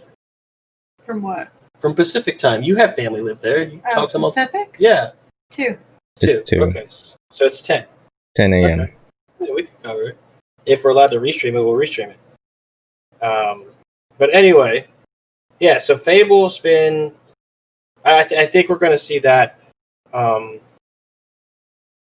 think we're going to see what Obsidian's been working on too. What do you think, AD? What do you think? What game comes to mind when you think of a new Microsoft platform? What do you think they're going to show off? Halo. Halo? Yeah. They've already teased it, so Guaranteed. Oh yeah. Guaranteed we'll see Halo. I'm hoping it's a good Halo. It's been a while since we got a good Halo. I haven't even played since 3. So Sea of Thieves 2? I still want to play the damn first one. What, Sea of Thieves? Yes. Well, we need to get on, all three of us. It'd be fun. You know, once AD dusts off his we talked about Xbox. it before. But okay, so Sea of Thieves 2, I think that's a possibility. You think? Well, I don't know if they're gonna do a 2. Think they'll do a 2? I guess changing to the new platform, they might do 2. I don't know anything about Sea of Thieves to even make a comment. You want to talk about empty loot? Yeah, Sea of Thieves is really bad about that too. Everything's cosmetic. Teaser doesn't list any specific titles, but already confirmed games such as the recently announced Assassin's Creed as well as Cyberpunk are easy candidates. Yeah, that's about all it says. Yeah, but they're supposed to be showing off things for the Series X. So this will be when they show off their launch titles. You know, and Hellblade. last console generation, the launch titles were weak for Microsoft, to say the least, because you had that Roman game, whatever it was called. I think I own it. A couple other ones that were launch titles that were just kind of. I think Microsoft's going to try to really bring it big this time. Yeah, they have to make up for sucking last time. They have to. They have to bring all of their big guns if they want to compete with PlayStation this year. Yes, and I think that's what they're going to do. Well, was Hellblade on PlayStation? Was what? Hellblade? I don't know. Chat, was Hellblade on PlayStation? I mean, at the Game Awards, it was revealed for the new Xbox, so specifically. So yeah, so I think that'll be one we'll see. It was bought by Microsoft. That's what I thought. Yeah, that'll be a big one. That'll be a big one. We'll see. Halo, we'll see. Fable, we'll see. And something from Obsidian. The first Hellblade was on PS4. Mm-hmm. So we'll see Hellblade 2, Obsidian, Fable 4, and Halo. I think those are the big 4 we'll see shown off on the new console. That actually might be their 4 launch titles for the One X or Series X. Fuck Doctor, dude. I don't think he's going to be there. But yeah, I think that's a really cool thing that Jeff Keighley's doing though. He's stretching it out and giving us some little tidbits to munch on every couple weeks. Give us something new for us to look forward to. Because I don't know. We already know E3's gone. I don't think we're going to see. Jesus Christ, I haven't. I don't think we're going to see Gamescom. I think Gamescom's officially dead in the water too. Because God knows how long we're going to be in this quarantine thing. And it's. I mean, even with them lifting small portions of the quarantine, it's still going to be a while. Fable 4 being made by the Forza team? Yeah. No, yeah, that's something. Sounds kind of weird. Well, I don't know. We'll see. I'm curious to see how that goes. Gamescom is in August. The press stuff could still be happening. In August? I don't see it. I honestly don't see it.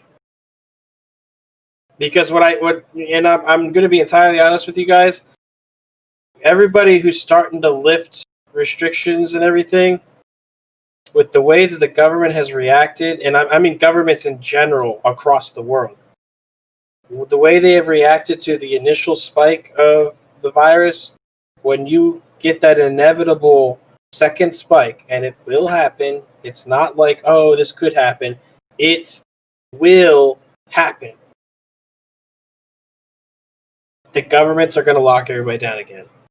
At the very least, great big giant conventions like Gamescom won't happen. They'll require them to be digital. Well, even here in the U.S., the way that they're saying the reopening for the country is supposed to go, there's not going to be any big conventions like that this year. There's no way. Mm-mm. They have their stepped plan, and things like that isn't even on it. Yeah, like I don't see that being a thing at all. For like it just write off every convention until this time next year. You love being at home if only waifu wasn't here. That's because his waifu can't cook. Mm. She burns water, apparently. All right, but moving on to other topics. Oh, here we go. Alert. This is a big one because I know we have some Nintendo players in chat because we have some Animal Crossing fans out there. Nintendo's servers were hacked. They sent emails out to everybody, so make sure you check your spam folders. Did you get one? I didn't see one. Okay. I'll double check, but they sent emails out at everybody who had their personal information compromised, so that you can keep an eye on your stuff. But their stuff was hacked. So I'm telling everybody now, if you have a Nintendo account, change your passwords. Even if you didn't get that email saying that your personal information was compromised, change your password. It's just always good practice anytime something like this comes out, because they never really know everything that got taken. It's always good to practice to change your password. The only personal stuff in my Nintendo account is my email. Well, you never know what a hacker could do with your email stuff, man. I would say change your password. I'm just public service announcement from a nerdy individual. Change your password. Trust me. Anytime something like this happens, it's always good practice. Speaking of which, you need to tell Tara that, AD. Her. Yeah, if she even answers. Well, that's fair. Maybe that's why she's not here. Maybe she got hacked. Yeah. Let's see. Other news we can cover. Let's see. Fallout 76 Wastelanders. News on that. Me and AD will be checking that out here the next week or so. Someone may have gifted AD a copy of Wastelanders, and we may be anonymous gift. That world. Yeah, anonymous gift. We may be diving into that game to check it out after Streets of Rage. False is still shit. Hey, look, man, I've seen a lot of people say that what you're saying is absolutely right. And I've seen other people say, like, hey, look, the game is now engaging. It's still a Bethesda game. There's still bugs, and there's still a bunch of crap that, is mediocre at best. But I've also seen people say that the Wastelander storyline is great. They added a whole bunch of options to the game to more flesh out the world, and the NPCs make it seem actually tolerable now and fun. So I like Fallout in general, so I wanted to play it when it first came out, and then I saw the crap that was the shit show that was Fallout 76. So I kind of stayed away from it. A year and a half later, it looks like it's starting to fix itself. You guys got to remember, ESO, Elder Scrolls Online, was shit when it came out. Trust me, I know. Nerdy Wife got it for me as soon as it came out because I'm a huge Elder Scrolls fan too. It was shit. It's now touted as one of the better MMOs out there to play. You know, that's kind of how Bethesda apparently does things. They release shit and then they kind of polish it until the shit turns into shiny shit. So the options are not options when nearly nothing changes, and after finishing the quest, the only difference is the item you get at the end of it. You guys in RuneScape, my goodness. All his shit is still shit. I mean, it is, but I like Bethesda stuff, and I like Fallout. I like the Fallout universe. I mean, have you played Fallout games, right, Katie? I had never played. You've never played it. Never played Fallout. Right. Honestly, I'm coming into this Fallout 76 thing with low expectations, but it's probably a good way to go into it. It's probably a good way to do it. It will at least be a fun experience just because I've never played it, and it's fun to play with people. So, as good Bethesda game as Oblivion. I'm not sure I agree with that. Not sure I agree with that one. I love Oblivion. Oblivion is a gem of a game. I love Morrowind, which is older than Oblivion, which is also a gem of the game. I thought Skyrim was great. I yet to beat the entire game, but I love Skyrim. I think it's a great game. It's, you know, I know this isn't Bethesda's doing, but I think it's a great game. It's even better with mods. Some of the mods out there are just huge. I had like hours upon hours of game content. You know, Fallout 4. I like Fallout 4. Especially with the DLCs, with the what was the Nuke World DLC and the Far Harbor DLCs. I thought they were great. Everything before Oblivion was also shit. It was the only great game they have, in your opinion. That's fine. See, I liked Skyrim, and before Skyrim, I don't think any of the other games would have interested me. So I think maybe Skyrim is just, you know, more catered towards the general audience than it is for hardcore fans. Yeah, I mean, if you liked Skyrim, you'd probably like Oblivion. Okay. Oblivion was really, I mean, obviously there's no dragons, but I guess I would just say Elder Scrolls never caught my attention until Skyrim. I would say Oblivion's worth a look at if you're interested in doing it, but that's one thing I'll give Oblivion over Skyrim is I think the Oblivion's main storyline was more hooky. It hooked you in much faster. Versus Skyrim's storyline was just kind of dragons. I'm the chosen one. Killed the big baddie dragon. Yeah, the story wasn't really anything that I cared much about. It was just a cool game and fun to play. The Soulsheim DLC was great. Oh yeah. Well, hey, have you played any of the modded stuff, Mr. Soul Creek, for Skyrim? Because there's one that I really want to try that's supposedly like one of the best mods like ever, like won a bunch of awards. The Forgotten City. I saw a Fighting Cowboy. He started playing through it, and it seems like a pretty freaking solid mod. It's basically a DLC. So if you like Skyrim, that might be one you want to look into. All right. So other news. What else we got? Fallout 76. Me and AD will be checking that out here soon. Wastelanders is, you know, depending on the person, might be good, might be bad.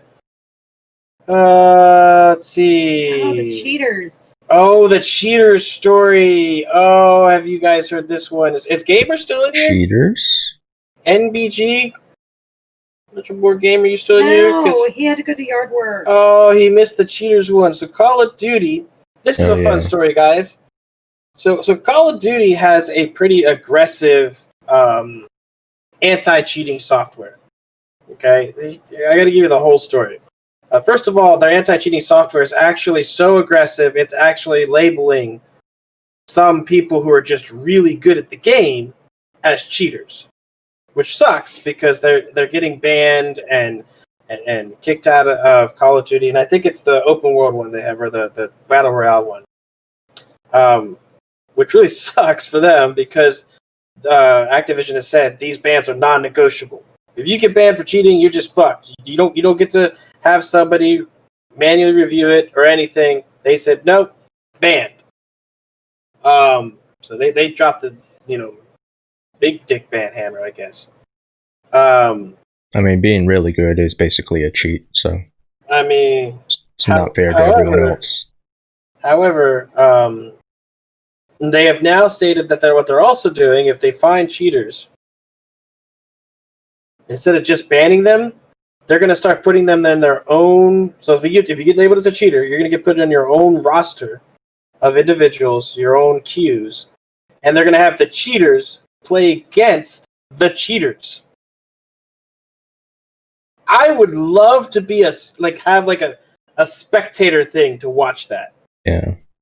It literally, like AD said earlier, it'd be like fucking Superman versus Goku. I think that would be an awesome, and I think it's really funny that they're doing that. I kind of want to watch that. I think it's a fun solution. It is, but it's not fun if they don't let other people watch it. Like I want to get in there and watch it.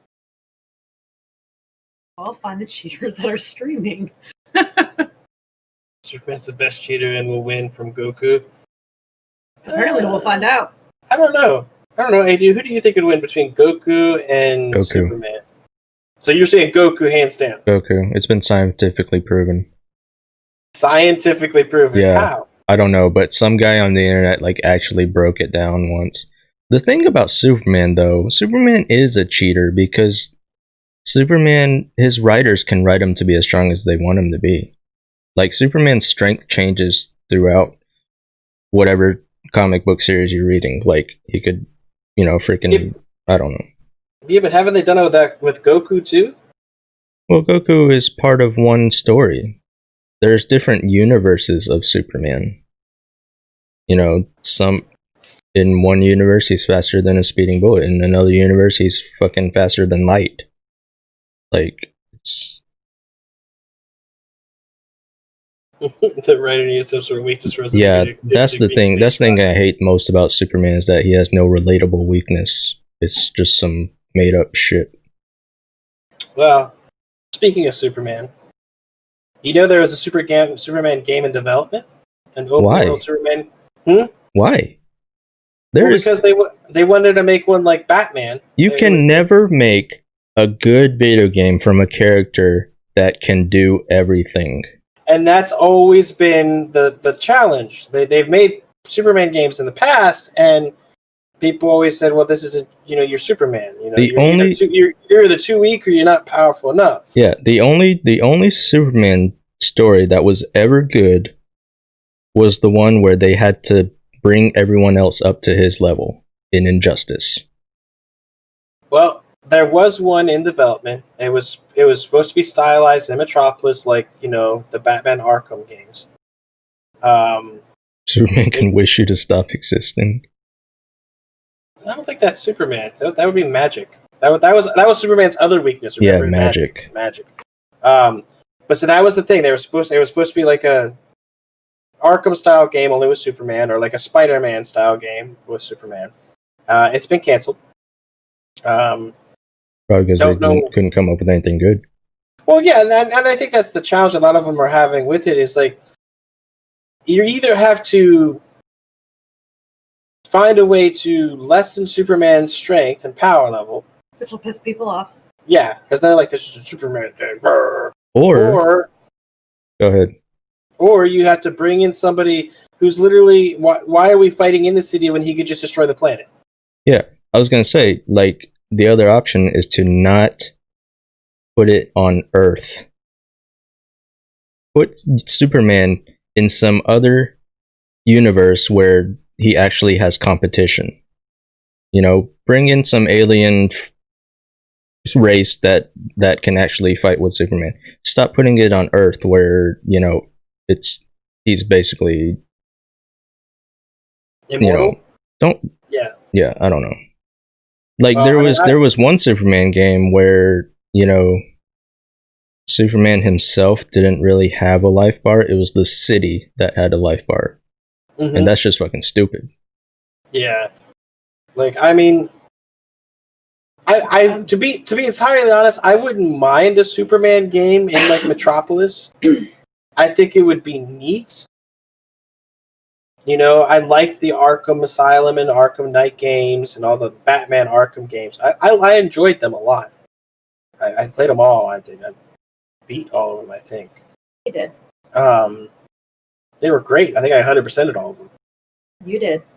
But Superman would be just difficult to do because, I mean, you get in a fight with Batman, it's like, oh god, how am I going to get out of this? If you get in a fight with thugs with Superman, it's like, why is Superman even getting punched? Yeah, that's the other thing. Like, what is the combat system in a Superman game? The only way you could actually build a legitimate combat system is if you were just fighting a bunch of other Kryptonians. I mean, the only way I could think that they could do it, and it would have to be like some story trope, where Superman had like Lex Luthor poisoned Superman, where his powers were halved or lessened or something. The death of Superman.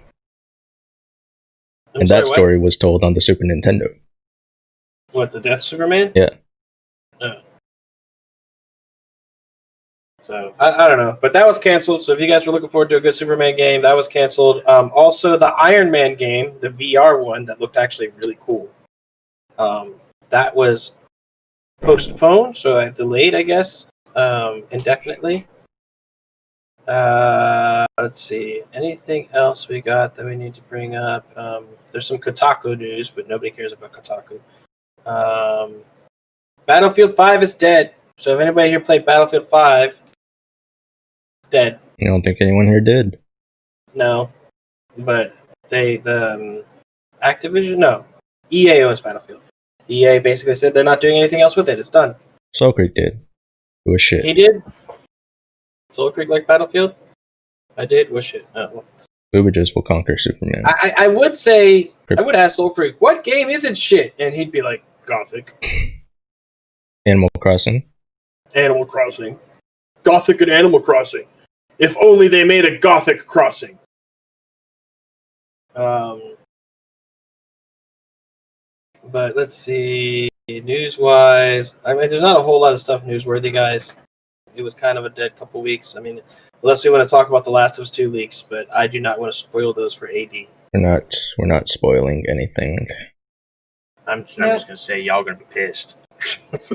Y'all going to be pissed. I mean, yeah, considering how much people are hating on the spoilers, it's kind of obvious. But I still don't want to hear it. Oh, I know. Let's see. Let's talk about game releases. What's coming out? What game are we going to be playing soon, AD? Fast and Furious. No. The one that you just downloaded before the show. No, Streets of Rage.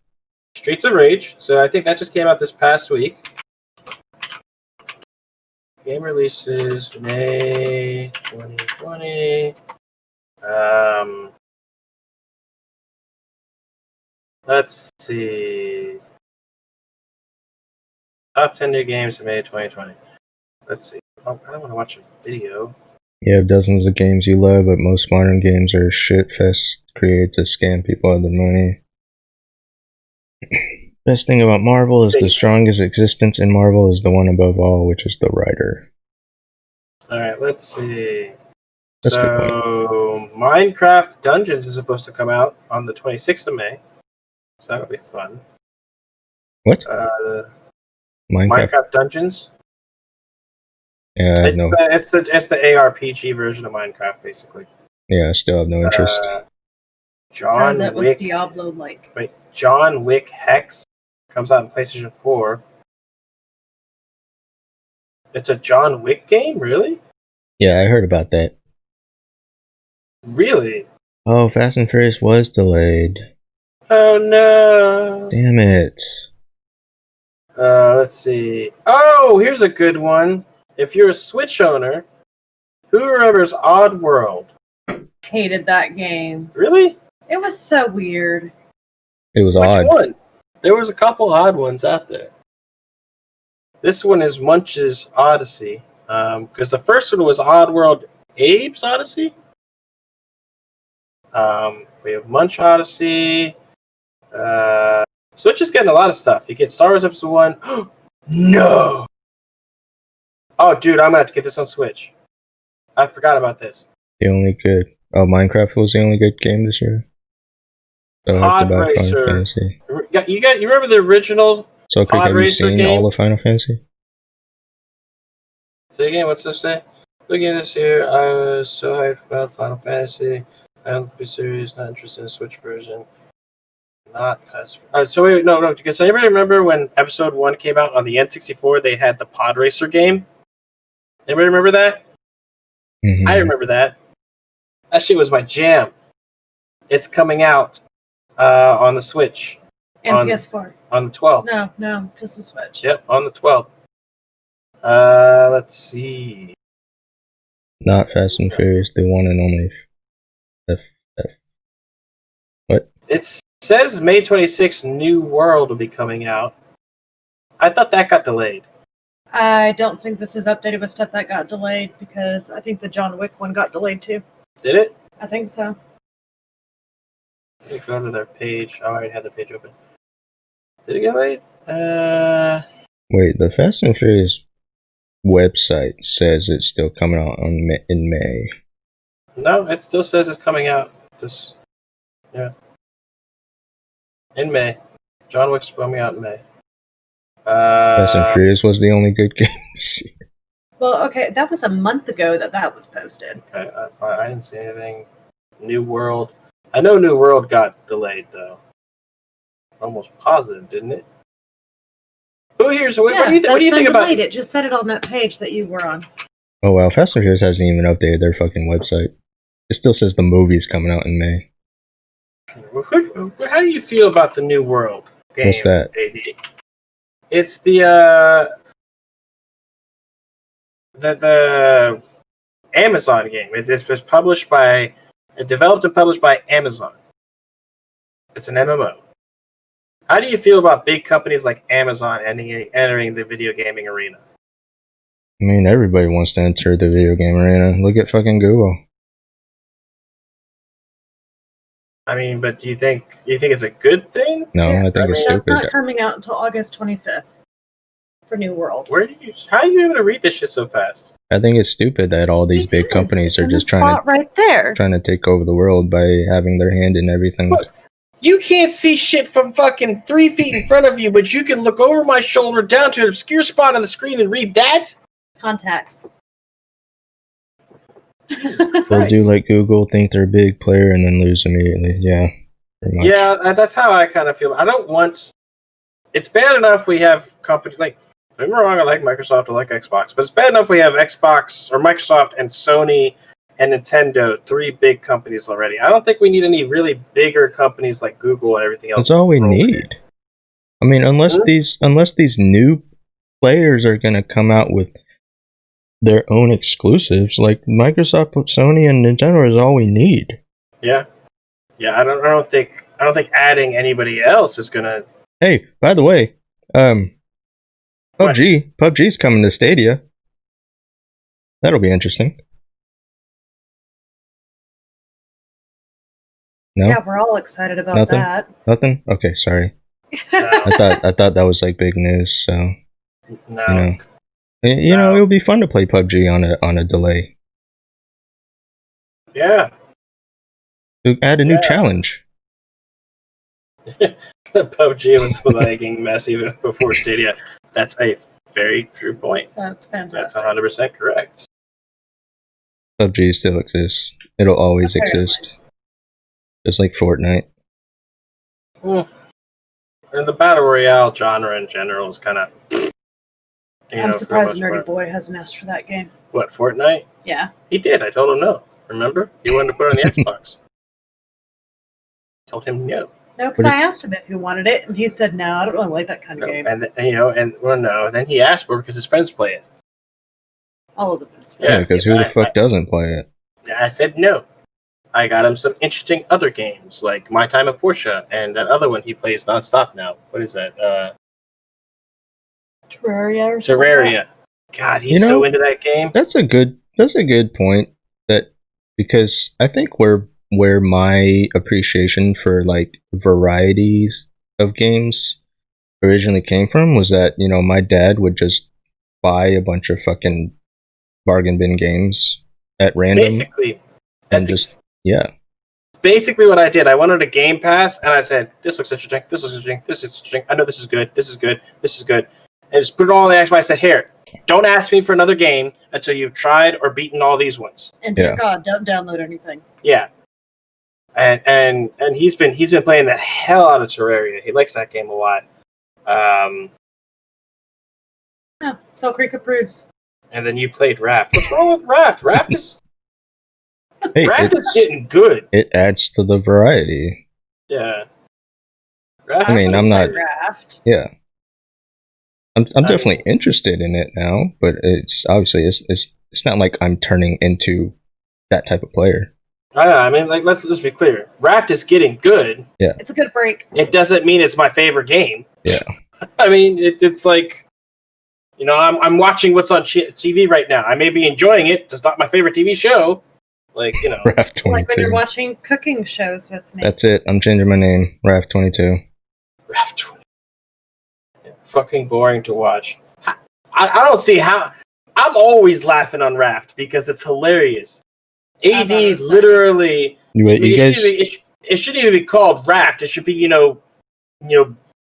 Bird Hunter. Are you guys not enjoying my bird kill streak? I'm half tempted to start putting nests on the other side of the raft for the birds. That way, that way, AD will constantly hear birds, but not know where the birds are. Yeah, Nerdy gets tired of watching cooking shows with me. Oh God! Look! If they use things that were like normally available at Walmart.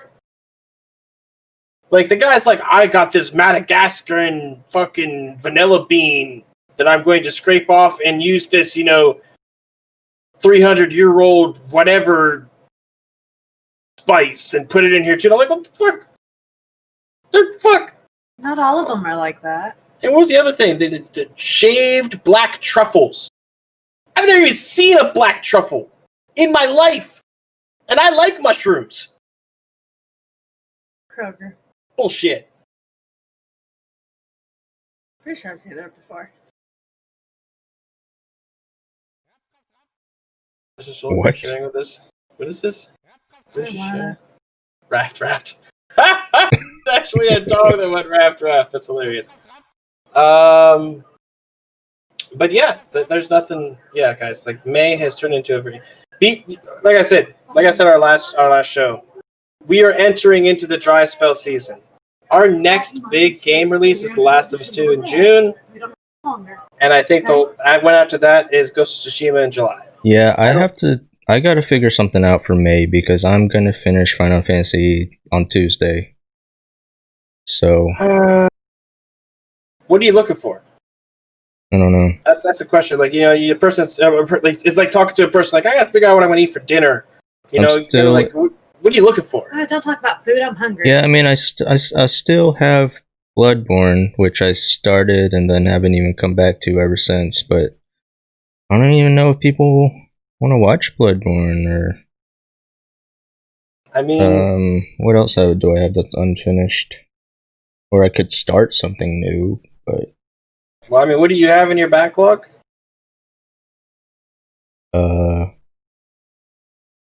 Witcher.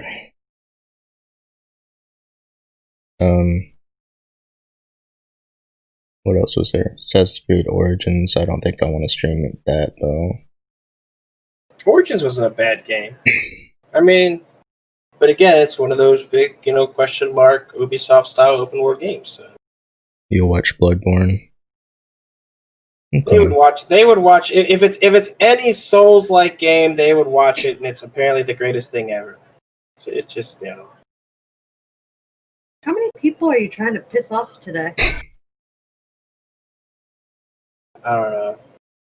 Would watch Gothic, yeah. Yeah, but how long is Gothic gonna take me? That's the question. Well, with Soul Creek, it's going to take you a long time because you'd be like, okay, now you played 1, now you got to play 2, now you got to play 3. So he's going to do like a franchise playthrough. Would watch any From Software game since Demon Souls. Yeah, Yep, Demon Souls ya. is the one I've never played. Well, that and Bloodborne, but You're really not missing much. I know. They're Yeah, all basically the same. I mean, I know Dark Souls is an improvement from Demon Souls. That's why I It's never all, went back to it. hey, we're miserable. You are the hollow. Everything sucks. We're all gonna die. It's a cycle. Oh, Gothic is only 10 hours? Really? I thought it was like an RPG. Is it not? Or is it just a really short RPG? I think it's an RPG. A 10-hour RPG? I just don't know. I don't know what Gothic's.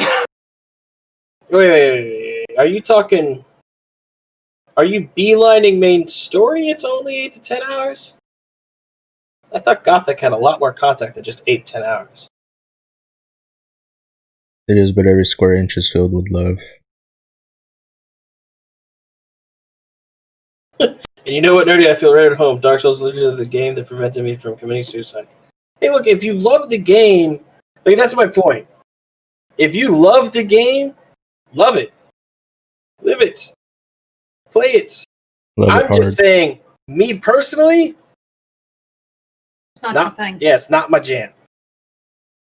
I mean, I've tried it many times, from Demon Souls to Dark Souls 3, and every time I'll get like 12 hours into it, and it's just like, it's just not my jam. But hey, if you like it, you like it. I will never hate on somebody for liking something, but they all hate on me for not liking something. Well, it's because you keep bashing it. That's because you can't like say your piece about it and be done. Well, no. You just like keep poking. Fun to see chat react. But all right, well, I got nothing else. AD, how about you? Chat, any other news that you want to see us talk about?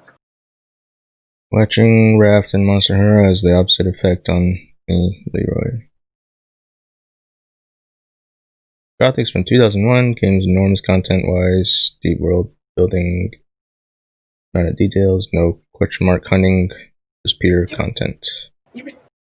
Again, aren't they remaking Gothic 1? Why play the old one where you can play the new one? Yeah, but when is the new one coming out? They probably had to postpone it. Gothic remake, PC, PS5, Xbox Series X. So they're coming out on the next generation of consoles. Well, that's too far away. Remake of the Cult RPG from 2001, developed on behalf of THQ. Gothic stands, but out primarily due to its complete new graphic design. In addition, a number of changes have been made to the mechanics. No official date, but yeah, they're remaking it. The new one does not understand what made Gothic Gothic. I mean, it's the same developer, right? No. Well, the original Gothic was Piranha Bytes, and this is being made by THQ Nordic. Oh well, that's a failure already. I mean, but I think I read an article that said that they brought back a lot of the same developers from old Piranha Bytes. So the same people who worked on the original Gothic are still working on this Gothic. It's just a different developer. So the people are the same, the developer is different. If that makes sense. Like the company's different. You don't think there's ever a game that can be faithfully recreated? People seem to love the Resident Evil remakes. Yeah. Well, but I've seen them love and hate them. I heard that the Resident Evil 2 remake people did not like. Really? Yeah, because they made a Nemesis Tyrant. Or Mr. X. Was Mr. X that one? Which was one Nemesis? Is that 3? Yeah, 3. I'm sorry, 3. The Resident Evil 3 remake was one they didn't like. Oh, the one that just came out? Yeah, because they said Nemesis was just boring. And didn't make, it wasn't engaging, and it just, a lot of people said it was just not good. They did not like the remake of 3. They like the remake of 2, but not 3. Mr. X was boring? See, Mr. X for me in Resident Evil 2 was fucking annoying. I hated that part of it. Are you just disagree to disagree with me? He's like, Nemesis was great in the new one. I don't know. I've seen. Honestly, it was one of the ones I think spoke the loudest about it was Angry Joe. They said that the remake was just awful compared to the original. No, I'm saying that people loved RE3. Well, people loved Resident Evil 3. They said, but the people I've talked to said the remake was not good.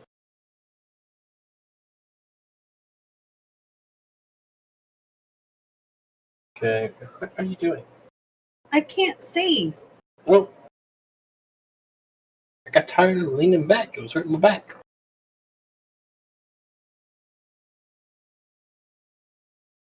But all right,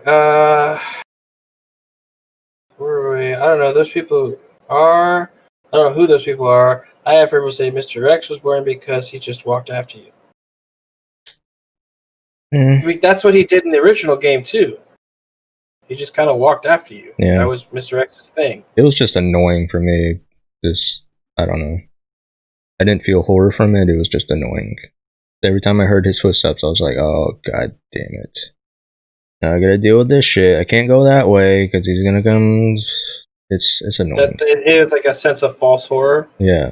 What game were we talking about that did that too? There were a couple games that do that. That's what you need to play. You need to play a game that's actually, because you like those types of games. You like horror games. Your next game should be Alien Isolation. That's the last horror game that I found. I wouldn't say I'm a horror game fan. It's just fun. It's fun to play and to watch. Bloodborne is horror changed my mind. I mean, it is. It's horror. It depends on what you do. What is horror for you? It's a horror. It's horror themed, but it doesn't present you with a sense of horror. Or I don't know. Maybe it does to an extent, because if you feel horror from looking at the monsters and shit, then I don't know.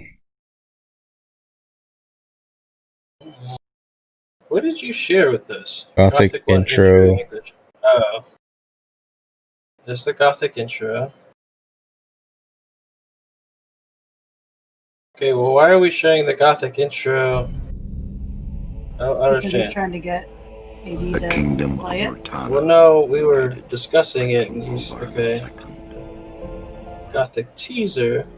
Same intro. Or is the idea of dread in your mind something you can't fathom that's beyond reach or comprehension? Yeah. What is this? All except one. Yeah, that's something they can or does not make us scared. Oh, so one is the original and one is the remake? The remake does not capture the Gothic at all? That's a very subjective opinion. I mean, that's the kind of opinion you'll find with any remake, is people who just like the original. Yeah. I mean, they're like Final Fantasy VII. There are a lot of people who are touting as the greatest remake ever of all time. There are people out there who say that the original is much better, and that this game has issues.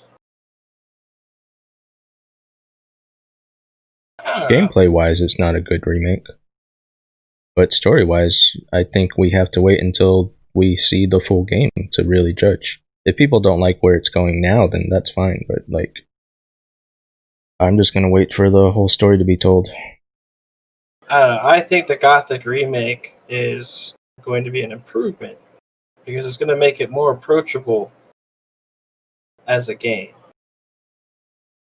I don't mean dumbed down, but I think it's going to. I think the changes they're making appeal more to people.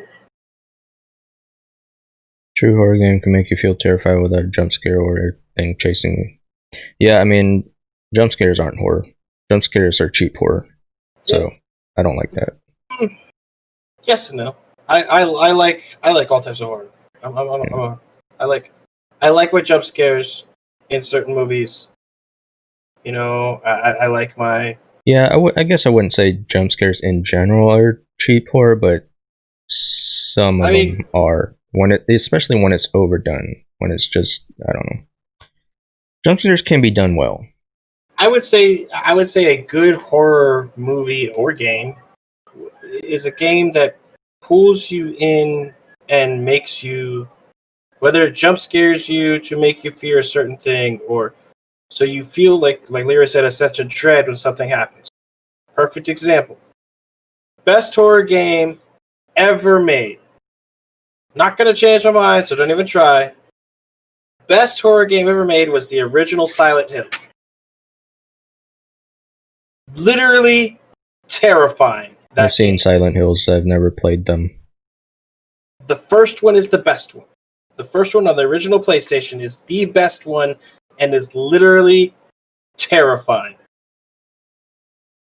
That game made me afraid of static on radios.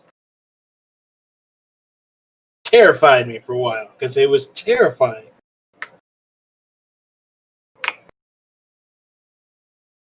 But I mean, everybody has their opinion on what, I mean, a true horror game is or a true horror movie. But I mean, what's horrifying to one person is going to be not horrifying to another, depending on what your life experience is going to be. You know, I worked in the medical field, so seeing a whole bunch of blood and guts and everything thrown everywhere, it's like The gore isn't meh. as effective. You know, it's not going to be as effective on me as, say, somebody who's never really been around that stuff that's squeamish around it. Holy smoky losers are still on. Oh, I think we're getting to the end there, gamer. Although you missed the conversation you would have been interested in. Pity Silent Hills got canceled when Kojima left. It's good they got canceled, to be entirely honest. The franchise, in my opinion, was going downhill anyway. The best one was the first one. And then after that, they just kind of got weirder and dumber and weirder and dumber. I will say that demo that they put out was fucking... I'm not playing that. I never will play the Silent Hills demo. Which for the newest one? Well, before it got canceled. Oh. They released like a demo where you're just like walking around a house. Oh. Like PT, I think it was called. Yeah. That one was legitimately creepy. Yeah. But it felt too claustrophobic, in my opinion. Like the original Silent Hill, you were in the town of Silent Hill. Like I kind of wish that there was a way for me to play that game on stream with the original PlayStation or a remaster or something, because that game is terrifying. Where in Bloodborne, whatever that last stream was, I think I only streamed 2 days maybe, and I think the last boss I fought was Bloodstarved. Was it Bloodstarved? Whatever that boss is that poisons you. Can you get an emulator? I mean, maybe. I don't know. I mean, I'm not really. I don't know. Isn't there an adapter from AV to HDMI? There is. There is. But the idea of running, I mean, even if I went and got a regular PlayStation, and I actually was able to find a copy of the original Silent Hill on disc that was playable. Starved bitch. To have one. You know, original PlayStation? Mm-hmm. Yeah. And then I'd have to find a memory card that works with the PlayStation. And then I'd have to run the AV HDMI adapter through an HDMI matrix. It's just, no, it's too much. Yeah, that daisy chain wouldn't work out well. No, I mean, there definitely is horror there. Like, I agree with you that there's definitely horror in that game. Like, just some of the monsters and shit. Just In what? In Bloodborne? yeah.